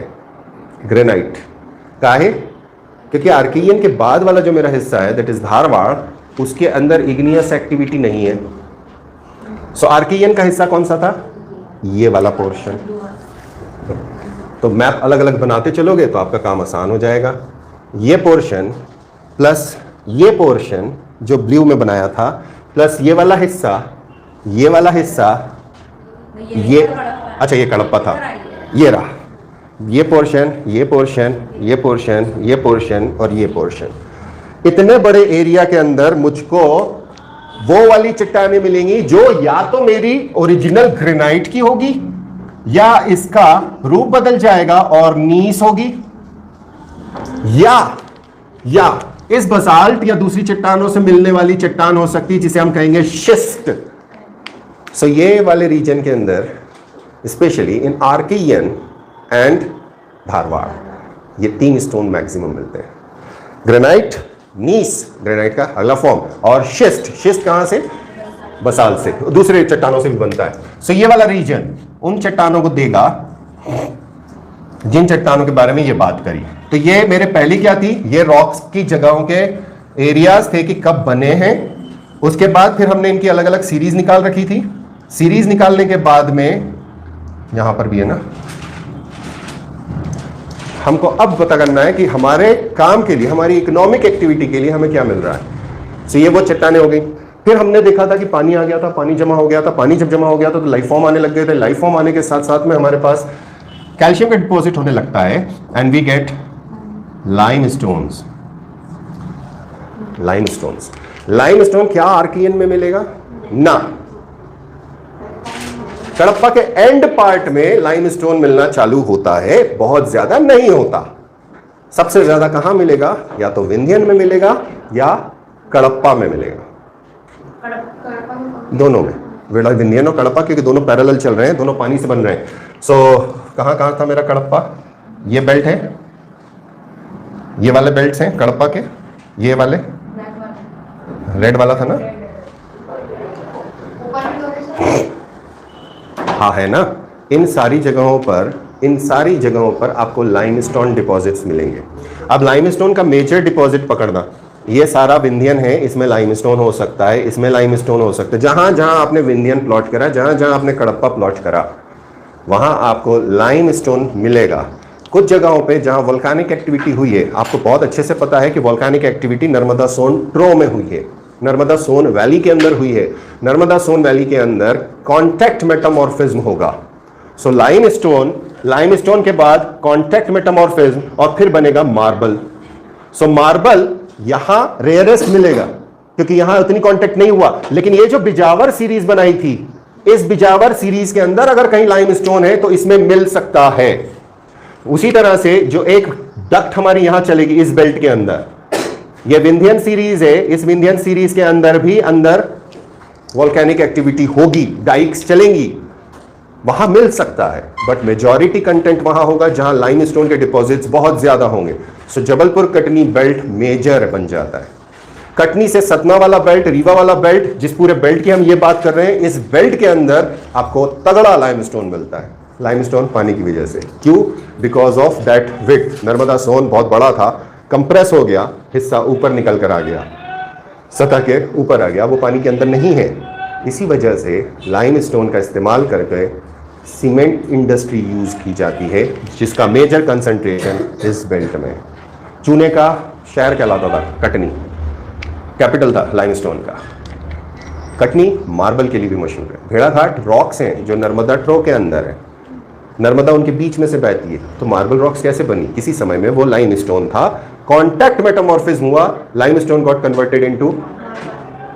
इसी तरह से जो नर्मदा देवास का साउथ वाला हिस्सा है, दिस पोर्शन, यहां पर भी आपको टुकड़ों टुकड़ों में मार्बल्स मिलता। तो पूरी नर्मदा वैली में जगह जगह पे मार्बल मिल सकता है। रीजन बड़ा सिंपल है कि वोल्केनिक एक्टिविटी हुई थी, पुराना लाइमस्टोन डिपॉजिट था। पुराना कब था? या तो विंध्यन का होगा, या कडप्पा का होगा, या धारवाड़ का होगा। उसमें कॉन्टैक्ट मेटामॉर्फिज्म होगा, और कॉन्टैक्ट मेटामॉर्फिज्म होगा तो मार्बल में कन्वर्ट हो जाएगा। अब प्योरेस्ट फॉर्म ऑफ मार्बल, जो सुंदर मार्बल कहते हैं, वो भी बन सकता है, और क्रूड मार्बल भी बन सकता है। डिपेंड करता है कि लाइमस्टोन की क्वालिटी कैसी थी। सो ये वो चट्टानें हो गई, मेजर चट्टानें। कौन कौन सी? ग्रेनाइट, नीस। जो ग्रेनाइट है इट इज पिंक, सुंदर है। मार्बल, कटनी का मार्बल कहलाता है कि दुनिया में अपनी टक्कर दे सकता है इटालियन मार्बल को। इटली का मार्बल कैसे बना? इटली के मार्बल के पहाड़ हैं, वो सतह के ऊपर हैं, ऊंचाइयों पर हैं। आप कभी वीडियो देखना हो उसकी, जिसे ग्रीक और रोमन स्कल्पचर में सबसे ज़्यादा प्रेफर किया गया। जो आर्टिस्ट हुआ करते थे वो जाते थे पहाड़ों में और वो चुन के लेकर आते थे कि ये वाला पीस निकाल दे, और फिर उस पीस से वो कार्व करा करते थे marble statues. Renaissance time period से Italy is motherland of European renaissance. और जो मार्बल का यूज़ किया गया because it was in abundance. क्यों है इटली में? इटली की लोकेशन क्या है? इटली एक पेनिनसुला है मेडिटेरेनियन के अंदर। Mediterranean is being compressed. So जो पुराना लाइमस्टोन डिपॉजिट है वो ऊपर निकल गया है, वो मार्बल में कॉन्टैक्ट मेटामॉर्फिज्म से चेंज हो चुका, मार्बल बन चुका, ऊपर आ गया, पहाड़ है। इसी तरह के पहाड़ सतह के नीचे है कटनी में, ऊपर नहीं है, इसलिए इट्स हार्ड हमारे लिए निकालना उसको। बट डिस्कवरीज बनी है और कहा जा रहा है कि हमारा मार्बल ज़्यादा अच्छा हो सकता है। So one of the best marbles is there. ये हो गया बेसिक कंसेप्ट चट्टानों का। सैंडस्टोन हो गया, लाइमस्टोन हो गया, बसाल्ट हो गया, ग्रेनाइट हो गया। इसके बाद कुछ ऐसी जगहों पे हमें मिट्टियाँ मिलती हैं जो इरोजन के बाद है, स्टोन में कन्वर्ट नहीं हुई। We don't have lithification of those soils.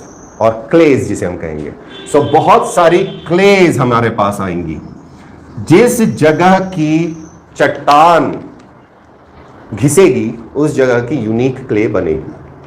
अगर ग्रेनाइट या ग्रेनिटिक रॉक्स या शिस्ट, जो ग्रेनाइट शिस्ट नहीं नीस, ये जब घिसेगी तो काओलिन नाम की क्ले बनाएगी।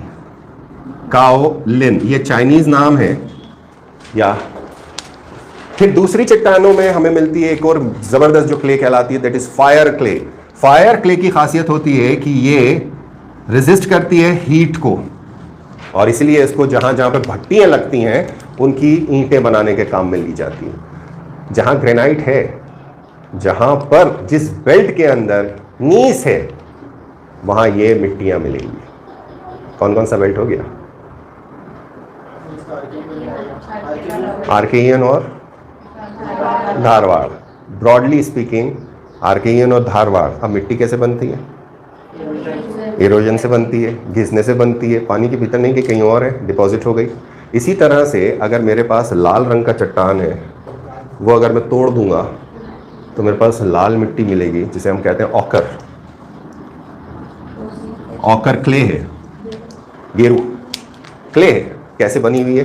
किसी समय में कोई चट्टान थी, बड़ी भारी चट्टान थी, पहाड़ थे, इस मिट्टी इस स्टोन के ये घिस गए, और घिसने के बाद अलग अलग लेयर्स के अंदर डिपॉजिट हो गए। सो ये खोद के निकाली जाती है, सतह के ऊपर नहीं है। So clays are important mineral element that MP produce. बहुत बड़ा प्रोड्यूसर है क्लेज का, बहुत बड़ा प्रोड्यूसर है स्टोन्स का। स्टोन्स, एक तो वो बिल्डिंग बनी थी कोई तो भी, दिल्ली का किला, लाल किला ही है। अच्छा, तो उसमें बर्जर का पेंट यूज किया था कि एशियन का लाल? क्यों? पुताई नहीं कर सकते थे वो लोग लाल रंग से? ताजमहल पे तो चूना पोता है ना, सफेद तभी दिखता है। फिर Makrana marble, marble Makrana, Makrana Aravalli series का है। कॉन्टैक्ट मेटामॉर्फिज्म लाइमस्टोन बनने के बाद, अरावली के टाइम पीरियड पे मार्बल नहीं बना, बाद में उसके डिपोजिशंस के अंदर कॉन्टैक्ट मेटामॉर्फिज्म हुआ तो लाइमस्टोन कन्वर्ट हुआ। इसी तरह से जो ग्रेट बाउंड्री फॉल्ट है, इस ग्रेट बाउंड्री फॉल्ट के अंदर पुराने समय के मड स्टोन मिलते हैं। कोटा स्टोन नाम है, कोटा शहर का नाम है, वहां मिलने वाला पत्थर है, सेडिमेंट्री रॉक है। कोटा इज सेडिमेंट्री, पक्का इग्नियस है। कोटा कैसा दिखता है? ब्लूइश ग्रीनिश कलर का कोटा स्टोन देखा है? नीले रंग का फर्श लगाते हैं कुछ जगह पे, greyish bluish greenish. It is a sedimentary rock, argillaceous rock है, पानी के भीतर बनी हुई है। एक और होता है Baroda green. Baroda green is marble. Baroda green is marble. It's limestone deposit that is green in colour because of impurities. Marble जब भी बनेगा वो इम्प्यूरिटीज से बनेगा, और बड़ौदा ग्रीन के लोग सुंदर दिखता है, सीढ़ियों के टप्पे लगाते हैं, वॉश बेसिन सिंक वो सब बनवा लेते हैं, बाद में फिर उसको एसिड से धो देते थे, छाले पड़ जाते हैं। मार्बल चूंकि कैल्शियम मैक्सिमम है उसके अंदर, इस वजह से वो फौरन रिएक्ट करता है एसिड से। तो अगर आपके यहाँ कहीं मार्बल यूज़ किया गया है घरों के अंदर, तो एसिड कभी यूज़ नहीं करना, ख़राब हो जाएगा। इसी तरह से एसिड का इस्तेमाल अगर आप कोटा पे करेंगे तो कोटा भी ख़राब हो जाएगा। अपने बाहर जो स्टेयर्स हैं वो कोटा की हैं, कोटा एसिड पे एकदम असर करता है। तो ये स्टोन्स हैं हमारे यहाँ के, ये क्लेज हैं हमारे यहाँ की। अब आता है एक मेजर कंपोनेंट, कोयला। कोयला कार्बोनिफेरस पीरियड के अंदर इस बहुत बड़े इलाके में आपके पास ढेर सारी पेड़ पौधे थे। यहाँ पे असुर रहा करते थे। पढ़ा है तुमने बचपन में? असुर, असुरों का राज हुआ करता था। कौन कौन से असुर हैं? दो तीन के नाम बताओ, बड़े बड़े असुर। नहीं, तुम बताओ कौन से असुर? कोई एक वध बताओ असुर को।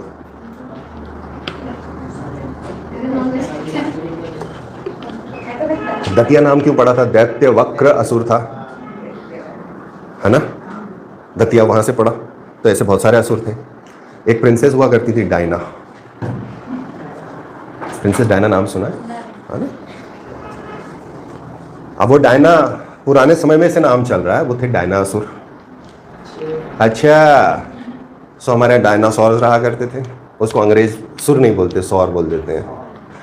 सो वो जो डायनासोर्स थे, इनके फॉसिल्स हमें मिलते हैं एमपी के अंदर। 2 नेशनल पार्क है हमारे पास। क्यों है?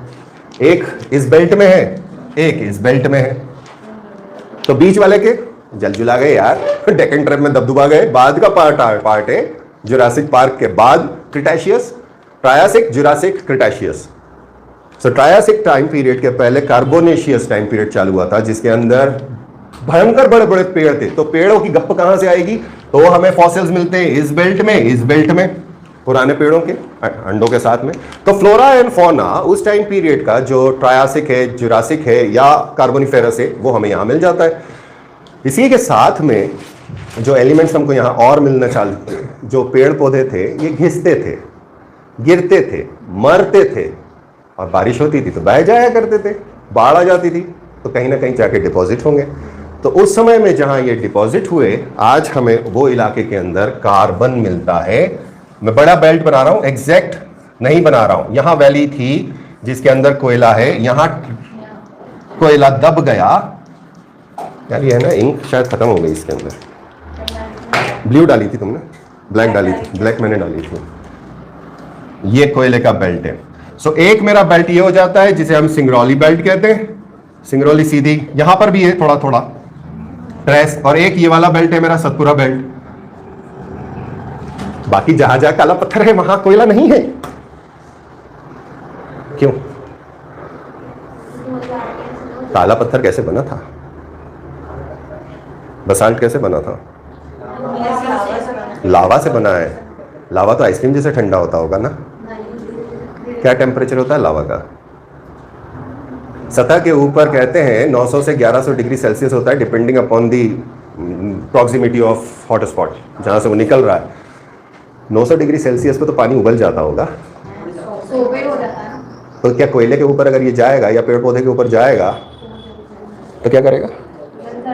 Simple, no carboniferous. लेकिन अगर ऐसी कोई चट्टान हो, मतलब ऐसा कोई कोयले का डिपॉजिट हो, ऐसा ऑर्गेनिक डिपॉजिट पहले किया हो तुमने, जिसके ऊपर खूब जबरदस्त कंप्रेशन कर दिया, मिट्टी डाल दी ऊपर से और नीचे से आग लगा दी बाटी बनाने के लिए। बाटी होती हमारे यहाँ, बाटी जो गांवों में बनती है वो कोयले दहकाते हैं, ऊपर भी डालते हैं, उसमें बाटी दबा देते हैं। सो वो carbon that is coal in its graphite form is going to convert into diamond. और वो जिन वैलीज में बना, हम आज उसको वही पढ़ते हैं कि यार विंध्यन सीरीज के अंदर एक पट्टा चलता है पन्ना छतरपुर के बीच में।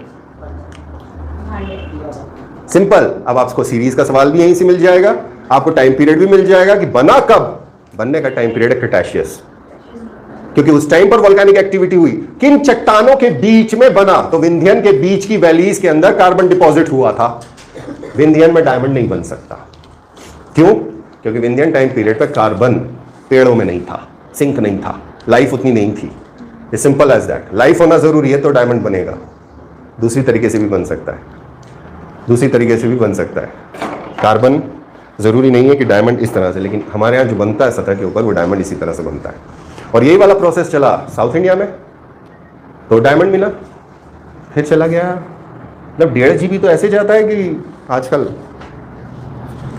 कितना है तुम्हारे पास? खत्म कर दिया क्या तुमने? डायमंड हो गया, चट्टाने हो गई, diamond is a stone. Diamond is a पक्का। तार coal is stone, coal is a rock. किस तरह की रॉक है? इग्नियस। उसको वहां से हटाओ, वो सोती है वहां पे बैठ कर। कोयला किस तरह की रॉक है? Igneous, sedimentary, metamorphic? सेडिमेंट्री है। सेडिमेंट्री है, जो अपना ट्रांजिशन करती है धीरे धीरे राइट फ्रॉम पीट टू एंथ्रासाइट, जिस उसके बाद फिर ग्रेफाइट होता है।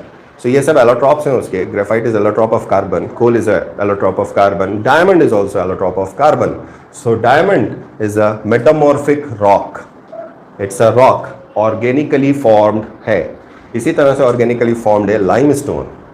और मार्बल। मार्बल मेटामॉर्फिक है, लाइमस्टोन सेडिमेंट्री है, इसमें इग्नियस कंपोनेंट नहीं है। सो ये वो बेसिक रॉक्स एंड मिनरल्स हैं जिसके ऊपर एमपी बहुत बड़ा प्रोड्यूसर है। डायमंड के अंदर we are the largest. Then और क्या है, डायमंड हो गया। मेटल्स के ऊपर मैं बाद में बात करूंगा कि मेटल्स कौन कौन से हैं। लाइमस्टोन हो गया, कैल्शियम हो गया, इसी से बनता है डोलोमाइट, इसी से बनता है मार्बल। तो ये सारी चट्टानें हो गई मेरी। अब मेजर जो मेरे पास रॉक्स और आती हैं जिसमें मुझको मिनरल्स मेटालिक मिलते हैं। मेटालिक मिनरल को जमा होने का प्रोसेस समझना, या तो वो केमिकली होगा, मोस्टली केमिकली होगा, केमिकली फॉर्म्ड रॉक्स वो मिलेंगी सेडिमेंटेशन से। वो इग्नियस में पॉसिबल नहीं है, इट्स नॉट पॉसिबल, क्योंकि उसमें तो डिस्ट्रीब्यूटेड है एटम्स। जब तक उसको रीहीट नहीं करोगे तब तक उसके क्रिस्टल एक साथ नहीं आएंगे। ग्रेनाइट जब तक नीस में कन्वर्ट नहीं करोगे तब तक मॉलिक्यूलर स्ट्रक्चर बड़ा नहीं बनेगा। So nothing in Archaean, nothing, no minerals, metallic minerals in Archaean. लेकिन उस चट्टान को जो स्टार्टिंग में निकाली तुमने और अरबों साल तक उसको इरोड करा, अरबों साल तक उसको सेपरेट करा, अरबों साल तक उसको एक जगह कलेक्ट करा, तो मिनरल का अक्यूमुलेशन होगा। And we are going to find those ores जिसमें मेटालिक कंटेंट ज्यादा है। जहां जहां आर्कियन है, जहां जहां धारवाड़ है, उसको पकड़ो। ओके, कहां है? आयरन, हेमाटाइट किधर है? आर्कियन है, इसके आसपास वाले बेल्ट होंगे, आयरन मिलेगा। Gwalior series, Gwalior group, Bijawar group कहां हो गया? नॉर्थ में, आयरन। ग्वालियर ग्रुप ये वाला हिस्सा, बिजावर ग्रुप ये वाला हिस्सा। क्यों मिल रहा है? क्योंकि पुरानी चट्टान को तुमने घिसा। अब क्या सिर्फ पुरानी चट्टान वहीं थी ना? कहां मिलेगी? साउथ में चिल्पी, चिल्पी कहां है?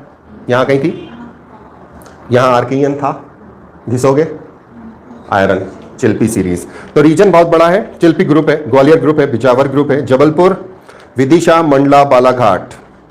और यहां का आयरन एक्सपोर्ट किया जाता है जर्मनी और Japan. Pre Cambrian to Proterozoic, Dharwar और जबलपुर के जो डिपॉजिट्स कहलाते हैं ये अनइकोनॉमिक डिपॉजिट्स हैं। इससे अच्छा हमें कि जहां ज्यादा है वहां खोद लाएं। छत्तीसगढ़ के साथ मेजर आयरन ओर का डिपॉजिट चला गया एमपी के साथ, जो पहले एमपी में हुआ करता था। सेकंड हमारे पास जो रॉक है that is apatite, rock phosphate. Apatite का लिखाया था आपको, ये भी ग्वालियर, बिजावर और चिल्पी सीरीज में मिलता है। एपेटाइट झाबुआ में भी हमें मिलता है। क्यों मिलेगा? क्योंकि आर्कियन है, Archean is present there. Meghnagar, Sagar में भी मिलेगा, खरगोन वाले बेल्ट में भी मिलेगा। और यहां पर सिंगल सुपर फॉस्फेट इंडस्ट्रीज के अंदर इसको यूज किया जाता है। इसी तरह से कॉपर, कॉपर जो मेरे पास मिलता है उसके जो मिनरल्स हैं उसमें पहला मिनरल होता है कॉपर ग्लांस। ये मैंने कल नहीं लिखाया था क्योंकि कल मैंने आपको इस चीज को क्लियर किया था कि मैं 6 मेजर मिनरल्स की बात कर रहा हूं और 16 माइनर मिनरल्स की बात कर रहा हूं। कॉपर ग्लांस बहुत माइनर है। आउट ऑफ 2000 हमने सिर्फ 22 मिनरल कल देखे थे, बाकी 1978 उनमें से ही आएगा। कॉपर ग्लांस मिलता है। कॉपर पायराइट कल हमने लिखा था, आयरन पायराइट मैंने यहां लिखा था और आयरन पायराइट के साथ मैंने लिखा था Fe can be replace by copper, it becomes cupric pyrite या कॉपर पायराइट। वो हमारे यहां मिलता है। मेलाकाइट ये मिलता है, अजवाइट मिलता है। मलाज खंड के अंदर हमारे पास ओपन माइन है सबसे बड़ी, इंडिया की या एशिया की, इसको फिर से चेक कर लेना, हो सकता है एशिया के अंदर कोई दूसरी कॉपर माइन सबसे बड़ी बन गई होगी। कहां का, कौन से टाइम पीरियड का है? धारवाड़, प्रोटेरोजोइक टाइम पीरियड है, 2500 से 1600 मिलियन ईयर्स तक बना है। इग्नियस, सेडिमेंट्री और मेटामॉर्फिक तीनों के अंदर मिलता है। जहां जहां गैप रही होगी, जहां जहां उसके डिपोजिशन हुए वहां डिपॉजिट हो गया। और ये 3 to 6% यील्ड करता है, यानी अगर आपने 100 किलो मिट्टी खोदी है तो 3 से 6 किलो उसके अंदर कॉपर हो सकता है। बहुत अच्छा कंटेंट है। टोटल रिजर्व्स, सॉसर सीरीज इसकी इंपॉर्टेंट है। जो अभी सीरीज लिख रहा था तो सॉसर सीरीज यहां बनाई थी, ये इंपॉर्टेंट है इसकी। और यहां पर हिंदुस्तान कॉपर लिमिटेड काम करती है and it's first in India. इसके बाद हमारे पास दूसरा जोन मिलता है जो कॉपर के डिपॉजिट के बारे में बात करता है, वो प्रोटेरोजोइक 1 and 2 के बारे में बात करता है, that is Vindhyan and Kadapa. ये प्रोटेरोजोइक 1 and 2 है। ग्वालियर सीरीज, बिजावर सीरीज और चिल्पी सीरीज। ग्वालियर, बिजावर ये तो सकौली है, चिल्पी साउथ की। देन तीसरा हमारे पास मिलता है आर्कियन से प्रोटेरोजोइक तक सबसे पुराना वाला जो है सकौली ग्रुप, ये सकौली ग्रुप था, यहां मिलता है कॉपर। और मिलता है हमको बुंदेलखंड नीस में, जबलपुर, होशंगाबाद, नरसिंहपुर, देवास, ग्वालियर, राजगढ़, शहडोल, शिवपुरी, सीधी। ये तो पॉलिटिकल आइडेंटिटी हो गई कि कौन कौन से रीजन में मिल सकता है। पॉलिटिकल आइडेंटिटी जब भी आती है तो इसका फॉर्मूला याद करना है। आपके पास है ना, आपने आज तक दिए नहीं है, आपको 10 बार बोल दिया गया क्योंकि आपसे मिल ही नहीं रहा है वो, इसका मतलब आपके पास है ही नहीं, आपने घुमा दिए। तो कृपया करके अफसर साहब से बोलना कि सो इसके फॉर्मूले आप याद कर लें कि किस तरह से आप याद कर सकते हैं, और याद करें, बना लें अपने फॉर्मूले। इसके बाद मेरे पास आता है अगला और एल्यूमिनियम मेटल है, जिसका और सबसे ज्यादा हमारे पास जो मिलता है दैट इज बॉक्साइट। और ये बॉक्साइट रीसेंट डिपॉजिट्स में मिलता है। एल्यूमिनियम है, हल्का है, recent deposit that is Pleistocene में मिलता है, अभी से 18 मिलियन ईयर्स तक के टाइम पीरियड में। और ये मिलेगा एलुवियम में, लैटेराइट में और बॉक्साइट के साथ में। एलुवियम डिपॉजिट्स के अंदर, लैटेराइट डिपॉजिट्स के अंदर और बॉक्साइट के साथ में। टोटल काफी सारा है। रीवा, सतना, मैकाल रेंजेस में, अनूपपुर, मंडला, डिंडोरी, बालाघाट। बालाघाट सबसे पहले इसको डिस्कवर किया गया था, 1908 में एक्सप्लोर किया गया था, और शहडोल, कटनी। देन हमारे पास आता है मैंगनीज। मैंगनीज का जो मिनरल हमारे यहाँ है दैट इज पायरोल्यूराइट या मैग्नेटाइट मैग्नीज ब्लेंड। सो कौन सा मिनरल है जो कल वाली क्लास है उसके अंदर सारे हमने नहीं पढ़े थे, वहां आप इनको ऐड कर देंगे कि ये वाले नए मिनरल्स और हैं जो एमपी में मिलते हैं, और उसके साथ आप लिख देंगे कि कौन सा और मिलता है। सेडिमेंट्री से प्रीकैम्ब्रियन और प्रोटेरोजोइक 1 और 2। तो हमारे यहाँ का मैंगनीज एक्सपोर्ट होता है USA, Britain, Germany, Russia, and we are the third producer in India, third largest producer. Sausar, Aravalli group. Sausar इधर वाला ग्रुप, अरावली इधर वाला ग्रुप, दोनों जगह पर है। बालाघाट, छिंदवाड़ा बेल्ट, इधर झाबुआ बेल्ट, अरावली ग्रुप, ये वाला belt Jhabua Alirajpur belt. Then Dewas में है, खरगोन में है। क्यों है? क्योंकि यहाँ पर भी चट्टाने हैं, ये वाली देवास, खरगोन, लेकिन इतने बड़ी माइंस नहीं। कटनी, गोसलपुर 1880 में ढूंढा गया था। सिहोरा 1890। माइंस जो मेजर है उसमें Marveli, Barwali, Tirodi, Barjhari, Bharveli. Largest underground mine is Bharveli for manganese in MP. Nema, Ramrama, Selva, Balaghat, ये मेजर माइंस हैं जो मेजर मिनरल्स में आती हैं। अगला और जो कुछ छोटे छोटे मिनरल्स हमारे पास बहुत सारे मिलते हैं। यूनिक वाला क्वेश्चन ज़्यादा पूछा जाता है प्री के अंदर कि कौन सा मिनरल कहाँ पर है और मिल रहा है, उसका काम थोड़ा करना है आपको, अकेला सिंगल। तो सिंगल जब भी आप बात करोगे तो उसके अंदर सबसे पहली चीज़ बन जाती है मेरे पास फ्लोराइट। सेडिमेंट्री में मिलता है, कटनी के अंदर है फ्लोराइट। मार्बल आपको मालूम है बहुत लंबा चौड़ा बेल्ट है, अभी आपको करा दिया, इसका फॉर्मूला बना के याद करोगे। फिर आयरन का ग्रुप है, फेरस ग्रुप जिसे हम कहते हैं, ochre Fe2O3, ochre is Fe2O3। Satna, Panna, Chhatarpur, Gwalior, Shahdol, Katni, Jabalpur, जो पुरानी चट्टानें थी जिसके अंदर आयरन कंटेंट ज्यादा था, जिसकी वजह से ग्रेनाइट और नीस पिंक शेड लिया हुआ है। लाल रंग की मिट्टी के अंदर आयरन कंटेंट ज्यादा है, काली मिट्टी के अंदर आयरन कंटेंट सबसे ज्यादा है। लेकिन काली मिट्टी का आयरन धीरे धीरे इरोड होता है तो लाल बनता है। लाल मिट्टी धीरे धीरे इरोड होगी तो पीले में या सफेद में कन्वर्ट हो जाएगी। इट्स अ मॉलिक्यूलर, या इसको कह सकते हो आपकी रिएक्शन करने के बाद वो लाल रंग देती है आयरन। देन मैग्नीशियम मेटामॉर्फिक में मिलता है, और इसी में मिलता है एस्बेस्टस। एस्बेस्टस का जो केमिकल कंपोजिशन है ये लास्ट ईयर इन लोगों ने निकाले थे, क्लास के अंदर निकलवाए थे। मैंने कहा इसका अगर ये सवाल आ गया कि अगर इसका केमिकल कंपोजिशन लिख के दो जो मिनरल यहाँ मिल रहा है, so these people set down here, और बहुत सारी चीज़ों पर काम करा था, कुछ मिला था कुछ नहीं मिला था 2020 की पी के पहले। सो क्राइसोटाइल ये है, झाबुआ में मिलता है। देन कार्बन, ग्रेफाइट है, बैतूल में है ग्रेफाइट। कार्बन क्यों है बैतूल के अंदर? क्योंकि आपको भी पता है वहाँ पे कोई वैली होगी जो ग्रेफाइट में कन्वर्ट हो गई, एंड फॉर्चुनेटली वो ग्रेफाइट मिल रहा है। अगर उसके नीचे से कोई डाइट निकल जाती उस टाइम पे तो it might also have converted into diamond. हो सकता है कि उसी ग्रेफाइट के किसी स्टोर के अंदर कुछ पहाड़ों के नीचे कहीं कार्बन जमा हो, वहां पे भी डायमंड मिल सकता है, मे बी पॉसिबल। ठीक, जियोलॉजी अगर हम पढ़ रहे हैं तो जियोलॉजी के अंदर वो हिस्सा आ सकता है। देन अगेन हमारे पास जो डायमंड मिलता है वो है किम्बरलाइट और खोंडोलाइट्स के अंदर। ये टाइप ऑफ मिनरल्स हैं जो ऊपर दिखते हैं। पन्ना, छतरपुर, बालाघाट एंड बिलासपुर डायमंड का बेल्ट है, लेकिन हम एक्सकेवेट करते हैं पन्ना, छतरपुर से। देन सिलिका मिलेगा सबसे पहले ग्रेनाइट में। तो ग्रेनाइट हमारे यहाँ 3 कलर का है, रेड और पिंक सबसे ज्यादा है जो ग्वालियर सीरीज में मिलता है। व्हाइट ग्रेनाइट हमें मिलता है जबलपुर बेल्ट में, और कलर्ड ग्रेनाइट मिलता है छिंदवाड़ा, सिवनी और बैतूल में। बेल्ट है, क्यों मिलेगा? क्योंकि ग्रेनाइट का बेल्ट है, आर्कियन है। तो 3 अलग अलग जगह की सीरीज हैं, ये बुंदेलखंड नीस है, जबलपुर वाला वाइट और कलर्ड इस बेल्ट में। देन आपके पास गोल्ड मिलता है, गोल्ड जिस और फॉर्म में मिलता है, कैल्वेराइट AuTe2 या सिल्वेनाइट AuAgTe2, इसमें सिल्वर भी मिलता है। सीधी कटनी और शैडोल के अंदर सोना, एक्सकेवेट नहीं करते वो बात अलग है, लेकिन है हमारे पास सोना। चांदी अर्जेंटाइन कटनी के अंदर। एल्यूमिनियम, एल्यूमिनियम में डायस्पोर मिलेगा, ये मिलेगा बेरिलियम या एंडेल्यूसाइट नाम के मिनरल्स में। कटनी में मिलता है, सॉरी बालाघाट छिंदवाड़ा और राजगढ़ में मिलता है बेरिलियम, और शिवपुरी छतरपुर टीकमगढ़ जबलपुर वाले बेल्ट में मिलता है एंडेल्यूसाइट। अलग अलग चट्टाने बनाओ, अलग अलग प्लॉट करो, अलग अलग मैप पे प्लॉट करो, तब मेंस के सारे आंसर इतने बेहतरीन बनेंगे कि सामने वाला देख के खुश होगा। और 2 नंबर तो 3 में से देगा, 5 में से 3 तो कंपलसरी मिल रहे हैं हमको, अगर आपने ये कंटेंट डाल दिया तो। प्रॉपर कंटेंट, प्रॉपर ऑर्डर में, और क्वेश्चन आना ही आना है, मेंस में आना ही आना है। इसके अलावा जो पार्ट है मिनरल्स जब आपको स्पेशली दिए हैं, तो आप मान के चलो 1 3 मार्कर तो कंपलसरी है। 11 नंबर में आ गया तो वारे नारे हो गए ना। अगर इस लेवल के ऊपर आप जाओगे तो मोस्ट प्रोबेबली आप 8 नंबर टच कर पाओगे, मोस्ट प्रोबेबली। डेंटिन इग्नियस है, कैसेराइट में मिलता है बैतूल में।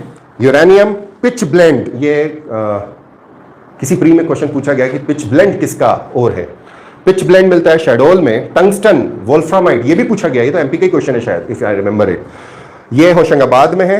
प्लैटिनम पायरोटाइट, इसको कंफर्म नहीं किया गया है अभी, ये बैतूल में मिलता है। बैतूल बैतूल बैतूल इतना क्यों आता है? बैतूल होशंगाबाद, बैतूल होशंगाबाद, बैतूल होशंगाबाद।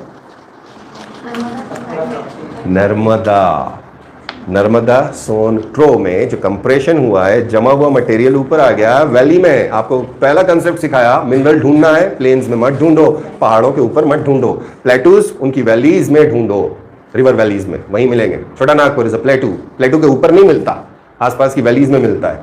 सो रिवराइन वैलीज में डिपॉजिट्स ऊपर आ जाते हैं, जिनको हम इकोनॉमिकली एक्सकेवेट कर लेते हैं। ओके, सिलिमेनाइट हमारे मिलता है रीवा सीधी में। पैलेडियम मिलता है बैतूल में। स्लेट मिलती है मंदसौर में, अकेला। अबे नीमच मंदसौर, हाँ वो सही है तेरा, नीमच है वो। ओ इधर देख, पहले पूरी बात सुन, ये पुराना मंदसौर में से नीमच निकला है ना, ये वो वाला बेल्ट है। अब स्लेट कैसे बनेगी? स्लेट क्या है? इग्नियस रॉक, इग्नियस है कि सेडिमेंट्री है? एक्सक्यूज मी, होमवर्क है, करो। पायरोफाइलाइट मिलता है छतरपुर से टीकमगढ़ तक, ये हो गया आपका एमपी का मिनरल। अब इसको इकोनॉमिक सर्वे रिपोर्ट से पिछले साल का निकालेंगे डेटा। अगर इस साल नहीं मिल रहा है तो पिछले साल की इकोनॉमिक सर्वे रिपोर्ट्स में से आपको रिपोर्ट में निकालना है कि पिछले साल क्या क्या आया था, कितना प्रोडक्शन है, कितना रिजर्व है, और कितनी कमाई होती है सरकार की। प्लस अगर कोई इस बजट के अंदर मिनरल पॉलिसी के अंदर बदलाव हुआ है तो वो आपको देखना है। मिनरल पॉलिसी के मेरे इन्हीं नोट जो आपके पास गए उसके अंदर लिखा हुआ होगा ऊपर, mineral policy of Madhya Pradesh सबसे पहले किस बार आई थी।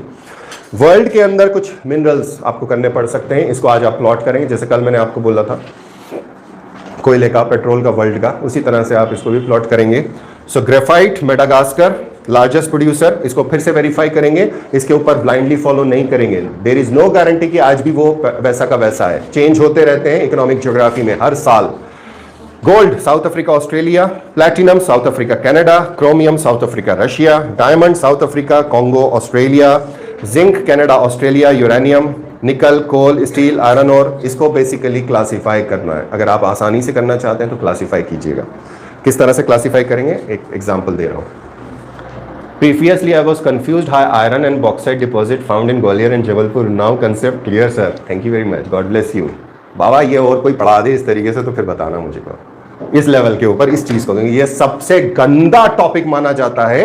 99.9% स्टूडेंट्स को मैंने ऑब्जर्व किया है, इसके बेस खत्म होते हैं, आंसर कचरा होते हैं। फ्रेंकली स्पीकिंग, कंसेप्ट क्लियर नहीं होगा तो आंसर नहीं बनेगा। तो शिवल ठीक है, तुम्हारे मेंस है यार, तुम्हारा पुराना एक्सपीरियंस काम आएगा। ओके, सो क्या करोगे, हिस्सों में बांटोगे। सबसे पहले आप नॉन मिनरल को अलग कर दोगे, मैं करा देता हूं। इसका होमवर्क है और आज ही से काम करना है इसको, होली का काम है ये आपका वर्ल्ड रिसोर्सेज का क्वेश्चन है। वर्ल्ड रिसोर्सेज को कॉपी मिल गई है मुझको, पुरानी वाली। वर्ल्ड ज्योग्राफी वाली, उसको ज्योग्राफी वाले उसमें रखा, मैं निकाल के दे रहा हूँ, उसकी अभी एक पीडीएफ बना देना, पुरानी, बहुत पुरानी है, जब मैं फुर्सत के लोगों को, ऐसे लोगों को पढ़ाता था ना, अंडर ग्रेड्स वाले, वो वाला काम है वो, क्योंकि अभी तो तुम लोगों को करा नहीं सकता हूँ। तो सबसे इंपॉर्टेंट एलिमेंट मेरा क्या बनता है, तुम्हारे मिनरल्स है, मिनरल्स तुमको पता चल गया कि रॉक है तो मिनरल है, ऑल रॉक्स आर मिनरल्स। अब मिनरल है तो पहला तो तुम यही रॉक ही पकड़ो ना, रॉक्स अगर है, एक दे दो डेटा, दे दो डेटा, दे दो, क्लास खत्म होने वाली है वरना मेरा वो गया डेटा। ओके, सो अब उधार के डेटा के ऊपर चल रहा है, यानी 2 GB 1 GB और घंटा चल रहा है। रखानी अब की बार, पहले 4 GB दे रही थी, ईओ ने पैसे बढ़ा, आइडिया ने पैसे बढ़ा दिए, वी ने, कोई बात नहीं, अप्रैल में देखेंगे, अप्रैल तक है अभी अपने पास डेटा पैक। एक काम और भी कर सकते हैं ना, एक डेटा पैक खरीद लेता हूँ मैं, एक्स्ट्रा डेटा पैक भी आता होगा ना, 1 महीने 2 महीने का। आपको वो देखा कि एग्जिस्टिंग में करते हैं, इसी में आप 1 दिन का और ले सकते 1 दिन का मुझे नहीं चाहिए, हैं, पर वो कॉस्टली पड़ जाएगा, 98 रुपीस में 6 GB आता है। नहीं, सस्ते वाले भी आते हैं, 300 GB वाले पैक, 90। उससे अच्छा फिर अपना BSNL वाला वाईफाई लगा लें। बड़े साहब आए, बड़े साहब आए, बड़े साहब, बड़े साहब, बड़े साहब, राम बाबू, राम बाबू, भैया इधर आना, हेलो बोल के जाया कर इतनी देर। गुड आफ्टरनून, होली की शुभकामनाएं, दुलेंडी पे आओ।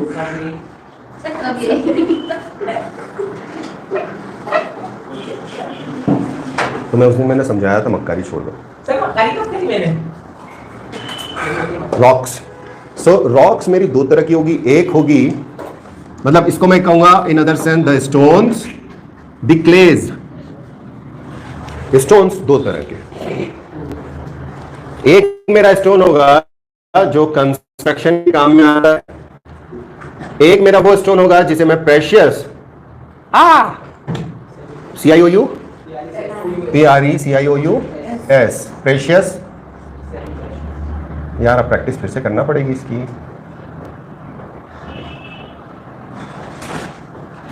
गंदी राइटिंग आ रही है। Precious and semi precious stone. Semi precious stone क्या हो गए? नवरत्न,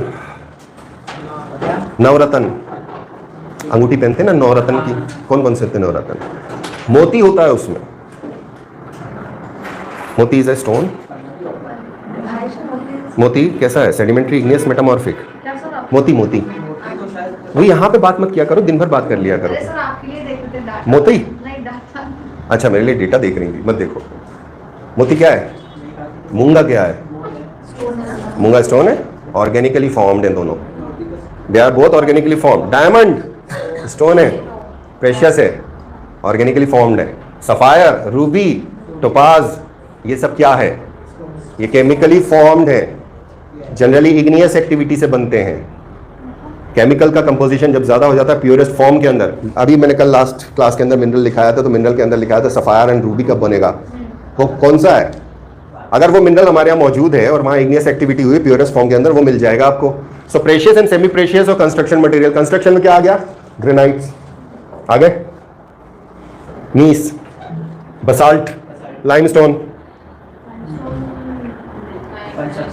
लाइमस्टोन की बिल्डिंग्स बनी हुई हैं, सैंडस्टोन्स, मार्बल्स, और मार्बल का एक और मेटामॉर्फिक रूप होता है और सुंदर होता है, ओनिक्स। ओनिक्स, ONYX, सर्च करो ओनिक्स कहाँ मिलता है। इंडियन सब कॉन्टिनेंट में सर्च करना, इंडिया में कम है ओनिक्स, पाकिस्तान में ज्यादा है। सो इसमें करोगे, उसके बाद फिर जब इधर आओगे सो फिर यहां लिखोगे मेटालिक, सारे मेटल्स लिखोगे। अब मेटल्स जो हैं, इन मेटल्स के अंदर precious metals and normal. Normal का मतलब हो गया आयरन हो गया, Fe, कॉपर हो गया, जिंक हो गया, मैग्नीशियम हो गया, एटसेट्रा। प्रेशियस गोल्ड है, सिल्वर है, यूरेनियम है, प्लैटिनम है, all those kind of things. ये इस तरह से आप डिवाइड कर दोगे, metallic, non metallic, non metallic core and non metallic, non metallic. इसको डिस्ट्रीब्यूट कर दो, याद करना आसान होगा। 3 लेवल के ऊपर याद करोगे। सबसे पहले अभी करंट निकालोगे हर एक का, इसके अंदर मैं मिस्टेक नहीं करूंगा क्योंकि ये इकोनॉमी का पार्ट भी बनता है। This is geography and economic combined together. Economic geography बोलो या geographical significance in economic activity low, primary activity के अंदर। सो गोल्ड, तो वर्ल्ड के टॉप 3 लिखना है आपको। उसके बाद फिर इंडिया की पोजीशन इन, ये एक ब्लॉक बनता है जिसकी प्रिपरेशन कुछ इस तरह से करना पड़ेगी आपको। 1 2 3 वर्ल्ड का लिखना है। अगर इसमें इंडिया आ जाता है तो वेल एंड गुड, अदरवाइज आपको लिखना है कि वर्ल्ड में इंडियाज पोजीशन कौन सी है। हो गया कि हमारे पास रिजर्व कितना है, प्रोडक्शन कितना है उस चीज का। उसके बाद में अगर हम उस चीज को इंपोर्ट करते हैं तो हम इंपोर्ट कहां से करते हैं। क्यों बोल रहा हूं ये काम अभी करने को, क्योंकि आपको imports and exports as it is दिया हुआ है एमपी के अंदर, प्रीलिम्स के अंदर। वो करंट डेटा से आएगा, बहुत डेप्थ में जाके आएगा, हर साल बदलेगा, हर एग्जाम में बदलेगा। और अगर एग्जाम 2 साल में होगी तो 2 डाटा पढ़ना है। I can not help it, I just can not help it कि यहां पे हो जाएगा। नहीं, जो दिख रहा है कि यहां सामने गड्ढा दिखता है तो गड्ढे से बचाना काम है। सो इंपोर्ट है। अगर इंडिया बड़ा सारा एक प्रोड्यूसर है इसका, तो इंडिया एक्सपोर्ट भी कर सकता है। और अगर इंडिया एक्सपोर्ट करता है तो इंडिया कहां एक्सपोर्ट करता है। फिर अगला काम मेरे पास आता है, दैट इज एमपी। बहुत पतला है ये, 4 पेन को रखे रहने देना, उनको यूज मत करना प्रैक्टिस में। ये शाम वाली क्लास जो मतलब सैटरडे संडे इंग्लिश की क्लास है उसके लिए। अब मेरे पास है एमपी, तो एमपी के अंदर इस इंडिया की 1 2 3 4 और 5 स्टेट्स मिनिमम निकालोगे। कोई सा भी मिनरल होगा, टॉप 5 पता होने चाहिए कि कौन करता है। नहीं है टॉप 3 तो पता होने चाहिए। वो भी नहीं कर पाए तो कम से कम पहला टॉपर तो लेकर ही लेना यार। कम से कम अगर वो वाला क्वेश्चन पूछे, ज्यादा डीप में न जाए, सबसे पहले सुपरफिशियल पूछ ले कि गोल्ड हमारे यहाँ सबसे ज्यादा प्रोड्यूस कहाँ होता है, कौन सा स्टेट करता है, यूरेनियम सबसे ज्यादा कहाँ प्रोड्यूस होता है, कौन सा स्टेट करता है, तो वो आपके फौरन बन जाएगा। या वो ये बोल दें, थोड़ा सा इसका डीप क्वेश्चन आ गया और उन्होंने बोला 4 स्टेट लिख के, arrange the following in descending order in their production of manganese, कि सबसे ज्यादा मैंगनीज प्रोड्यूस करने वाला स्टेट पहले लगाइए, फिर दूसरा, फिर तीसरा, फिर चौथा। तो वो 5 वाला ऑर्डर काम में आता है। फिर वो आपसे ये पूछ सकता है मध्य प्रदेश का स्थान कौन सा है, इसमें एमपी फाइंड करेंगे। फिर एमपी डिस्ट्रिक्ट्स पर आना है, ये लेवल है। तो एमपी के अंदर जितना हमारे पास मेजर काम है, इसको रिवर्स ऑर्डर में पहले एमपी लेंगे, इसको रिवर्स ऑर्डर में प्रिपेयर करना है। ये चार्ट बन गया। इस चार्ट के बाद जब आपको लिखना चालू करना है तो एमपी से स्टार्ट करके उल्टा चलना है, तो आसान होगा। अगर उधर बैठोगे ना तो कई चीजें तो एमपी में है ही नहीं, तो सारा काम कर लिया, एमपी में आ रहे हैं तो मिल ही नहीं रहा है। इसलिए एमपी को बेस बना के काम करेंगे ताकि हमारे यूनिट 3 और यूनिट 4 दोनों में काम हो। यूनिट 3 पहला इंपॉर्टेंस रखता है। सो आपको हर एक चीज जो एमपी के अंदर प्रोड्यूस होती है, जो पूरी लिस्ट हमारे पास है 20-30 मिनरल्स की, वो आपको निकालनी है। उसके डिस्ट्रिक्ट्स लिखना है, मेजर प्रोड्यूसिंग कौन सी है, डिस्ट्रिक्ट के अंदर माइंस कौन सी है, यहां तक जाके लिखना है। उसके बाद में फिर एमपी की पोजीशन निकालेंगे। अगर 5वीं के बाद है तो पहले टॉप 5 लिखने हैं आपको स्टेट्स। मैक्सिमम काम करके दिया हुआ है, लेकिन ये वेरीफाई करना है। वार्निंग है, क्रिस्टल क्लियर वार्निंग है कि you will have to verify. ये 1 घंटा 15 मिनट क्यों बता रहा है? टाइम क्या हो रहा है? 2.5 घंटे हो गए। पैर दुखने लग जाते हैं आजकल, कोविड के बाद वो स्टेमिना नहीं बचा मुझे, फ्रैंकली अब लग रहा है। मतलब वो 8 घंटे की लगातार सेशन है ना, सपना दिखता है मुझको जो लिए हैं पहले। चलो ओके, देन ये पूरे भेज दिए थे तुमने, ये वाला वर्ल्ड के कल आपके पास आ गए हैं। उसके बाद कुछ ओर्स लिखवाए थे कि किसका कौन सा ओर होता है, ये कभी कभार क्वेश्चन पूछ लेते हैं। फिर लास्ट में माइनिंग और industrial centres of the world है। बेसिकली अगर आप ऑब्जर्व करोगे तो वर्ल्ड ज्योग्राफी इतनी ज़्यादा वास्ट है कि जो मेंस वाली है वो 3 मार्क का क्वेश्चन कहीं का भी उठा के पूछ लेते हैं कि what that area is known for, the economic activity that area is known for. So ये एक छोटा सा कलेक्शन है जिसके अंदर सिर्फ 48 नाम है, इससे ज़्यादा हो सकते हैं, इसके बाहर क्वेश्चन आ सकता है। तो इट्स सिंपल कि कर लेना, करने वाला काम है। सो that is the component level जो आज तक का काम था। पढ़ाना तो मुझे, एक काम करूं, चेहरे देखो हमारे यहाँ, दिखाऊं सबके। चलो मिनरल्स हो गया, तो कल का काम रहेगा मेरा पॉलिटी वाला, फंडामेंटल राइट्स कल खत्म करेंगे हम। क्या होश में हो? फंडामेंटल राइट्स कल खत्म करेंगे, फंडामेंटल ड्यूटीज कल खत्म करेंगे। Fundamental duties don't take time, उसमें कुछ भी नहीं है खास करने को। राइट्स और ड्यूटीज खत्म करेंगे बिकॉज डीपीएसपी के अंदर मुझे एक फ्लो चाहिए जो एक सेशन में मुझे नहीं मिलेगा आप लोगों से। देन कल मेरा स्लेव डायनास्टी का लेक्चर रहेगा, स्लेव्स के ऊपर हम काम करेंगे फाइनली। और क्या है, और साइंस का एक टॉपिक मेरा बचा हुआ है, दैट इज योर लाइट। तो लाइट के ऊपर डिस्कशन अगर ऊपर वाले ने चाहा तो कल करेंगे। Take care and stay safe and bye bye. और मुझे होली की छुट्टी का कृपा करके बता दें, मेरे हिसाब से तो 17 तारीख कल क्लास है सुबह, परसों 18, 19, 20 फ्राइडे सैटरडे संडे। तुम लोगों ने कब कब बोली है? कल से बोलिए। नहीं, कल तो नहीं दे रहा मैं छुट्टी आपको, कल कुछ नहीं है, कल शाम का काम है आपका। ऐसे तो मंडे को भी बोला। 22 तारीख तक किसने बोला था? 17 से 22 ग्रुप के ऊपर। रिची तुम्हें 22 तारीख कहाँ चाहिए भैया? रिची है कि नहीं है? पंचमी कब है? नहीं सर, तो मंडे दे दीजिए। रिची बोल रही मंडे दे दीजिए। रिची को क्या हुआ यार? रिची और छुट्टी मांग रही है। रिची तुम्हारी तबीयत खराब है क्या? तुम्हारी कब बात हुई आयशा? मैंने ऐसा नहीं बोला, मैंने कहा कि वो सख्ती है सर, सख्ती। वो सप्ताह उन्हें थोड़ा रेस्ट चाहिए हो। भाई दूज है। ओके, मंडे छुट्टी है, मंडे छुट्टी है, ठीक है। So we are having a vacation from Friday Saturday Sunday and Monday, 4 दिन की छुट्टी है। 2 साल पहले इसी छुट्टी ने ऑनलाइन पुश किया था, बट द डे वाज 7 मार्च, और 15 मार्च को मैंने एक वो वीडियो अपलोड किया था जो कल मैंने लोगों को दिखाया था कि precaution is better than cure, और 31 मार्च तक मैंने शट डाउन कर दी थी class 2020 and it's 22।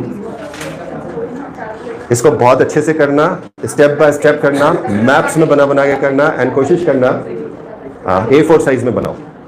Don't by your, जो हम ब्लू प्रिंटेड मैप्स खरीद लेते हैं वो बहुत पुअर क्वालिटी के होते हैं, बहुत छोटे होते हैं। A4 साइज कम से कम बड़ा रहता है। आप उसी में काम करने की कोशिश कीजिए, उसको श्रिंक करना, फ्री हैंड बनाने की कोशिश करिए, और फिर सारे एलिमेंट्स को लिखना की कोशिश करिए, एंड मेंस के लिए तैयारी हो जाएगी। आपको कोई सा एक छोटा सा पार्ट पूछा जा सकता है। मैं क्वेश्चन दे रहा हूँ, गप्पे मत लड़ाओ बेवकूफों। पढ़ने बैठते हो कि गप्पे लड़ाने आते हो? और थोड़े से रफ पेजेस लिया था, प्लेन बना के उड़ाना इनको बाहर निकल के। क्या बोल रहा था?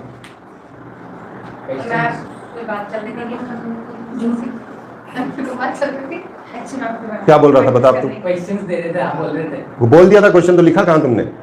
11 नंबर क्वेश्चन के अंदर एक छोटा सा कंपोनेंट उठा के पूछ सकता है आपको। क्वेश्चन दे रहा हूं, describe the formation of coal in Madhya Pradesh. Describe the formation of coal in Madhya Pradesh, mentioning its time period of formation, mentioning its time period of formation, full stop. Also mention where coal is excavated in MP.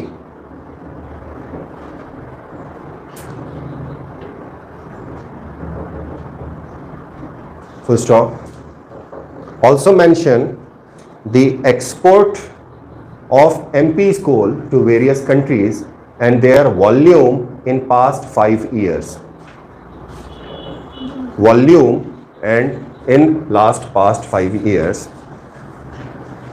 ये question 5 number में। अगला question लिखो, economic significance of coal deposits of MP। Economic significance of coal deposits of MP। अगला question लिखो,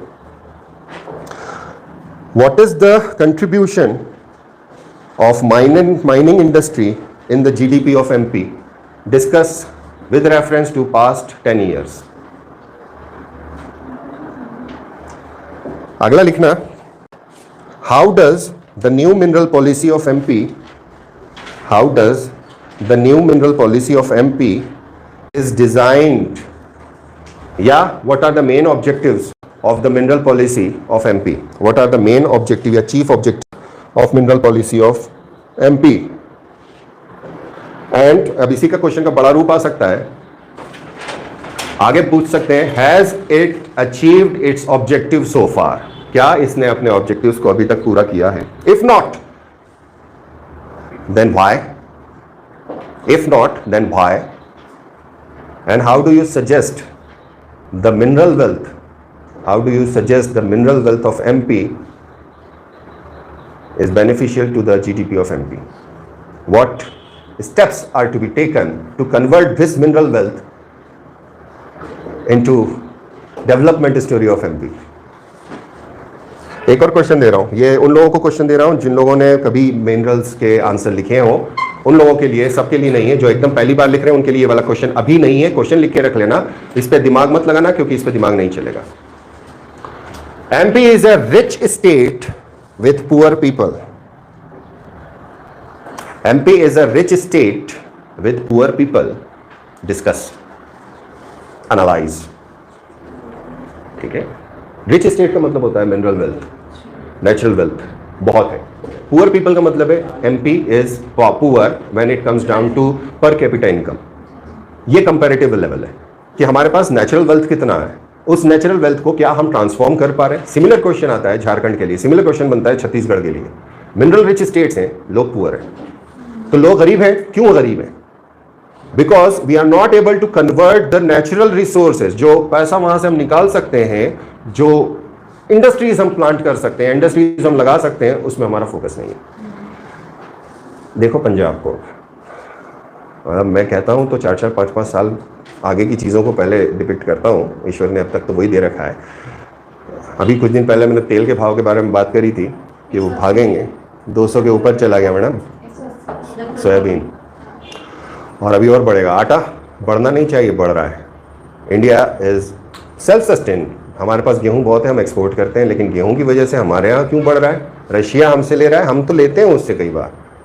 हमारे पास 2 साल का reserve है, फिर हमारे यहाँ आटा क्यों बढ़ रहा है? 500 रुपये पर क्विंटल बढ़ चुका है अब तक विद इन दिस स्पान, और आगे भी बढ़ सकता है, बढ़ेगा ही अगर ये कन्फ्लिक्ट चलती रहेगी, क्योंकि अभी तो पेट्रोल डीजल बढ़ा नहीं, जैसे पेट्रोल डीजल बढ़ेगा वो बढ़ेगा। तो ये छोटे छोटे क्वेश्चन हैं। इसमें एक क्वेश्चन और लिखो जो सबसे सिंपल है, x is any mineral. 3 marker question है, बहुत सारे बनेंगे। पहला है एक्स इज अ मिनरल। पहली चीज होती है प्लेस ऑफ रिजर्व्स। पहला क्वेश्चन होता है रिजर्व कहां है। पहला क्वेश्चन, आयरन के reserves in MP, simple question. Box aluminium reserves in MP, gold reserves in MP, diamond reserves in MP, ऐसा कोई सा भी होगा straightforward. You have to formulate one best answer within a span of 10 words. कोई सा भी mineral आपसे पूछा जाएगा, कैसे लिखेंगे? सवाल ये है 3 मार्कर में अगर उन्होंने प्लेस दी, क्या क्या एलिमेंट्स होना चाहिए? सबसे पहली चीज, सबसे पहला डायमेंशनल एनालिसिस। 2 डायमेंशन मुझे चाहिए। पहला कौन सा डायमेंशन हो गया मेरा? Temporal dimension, time period.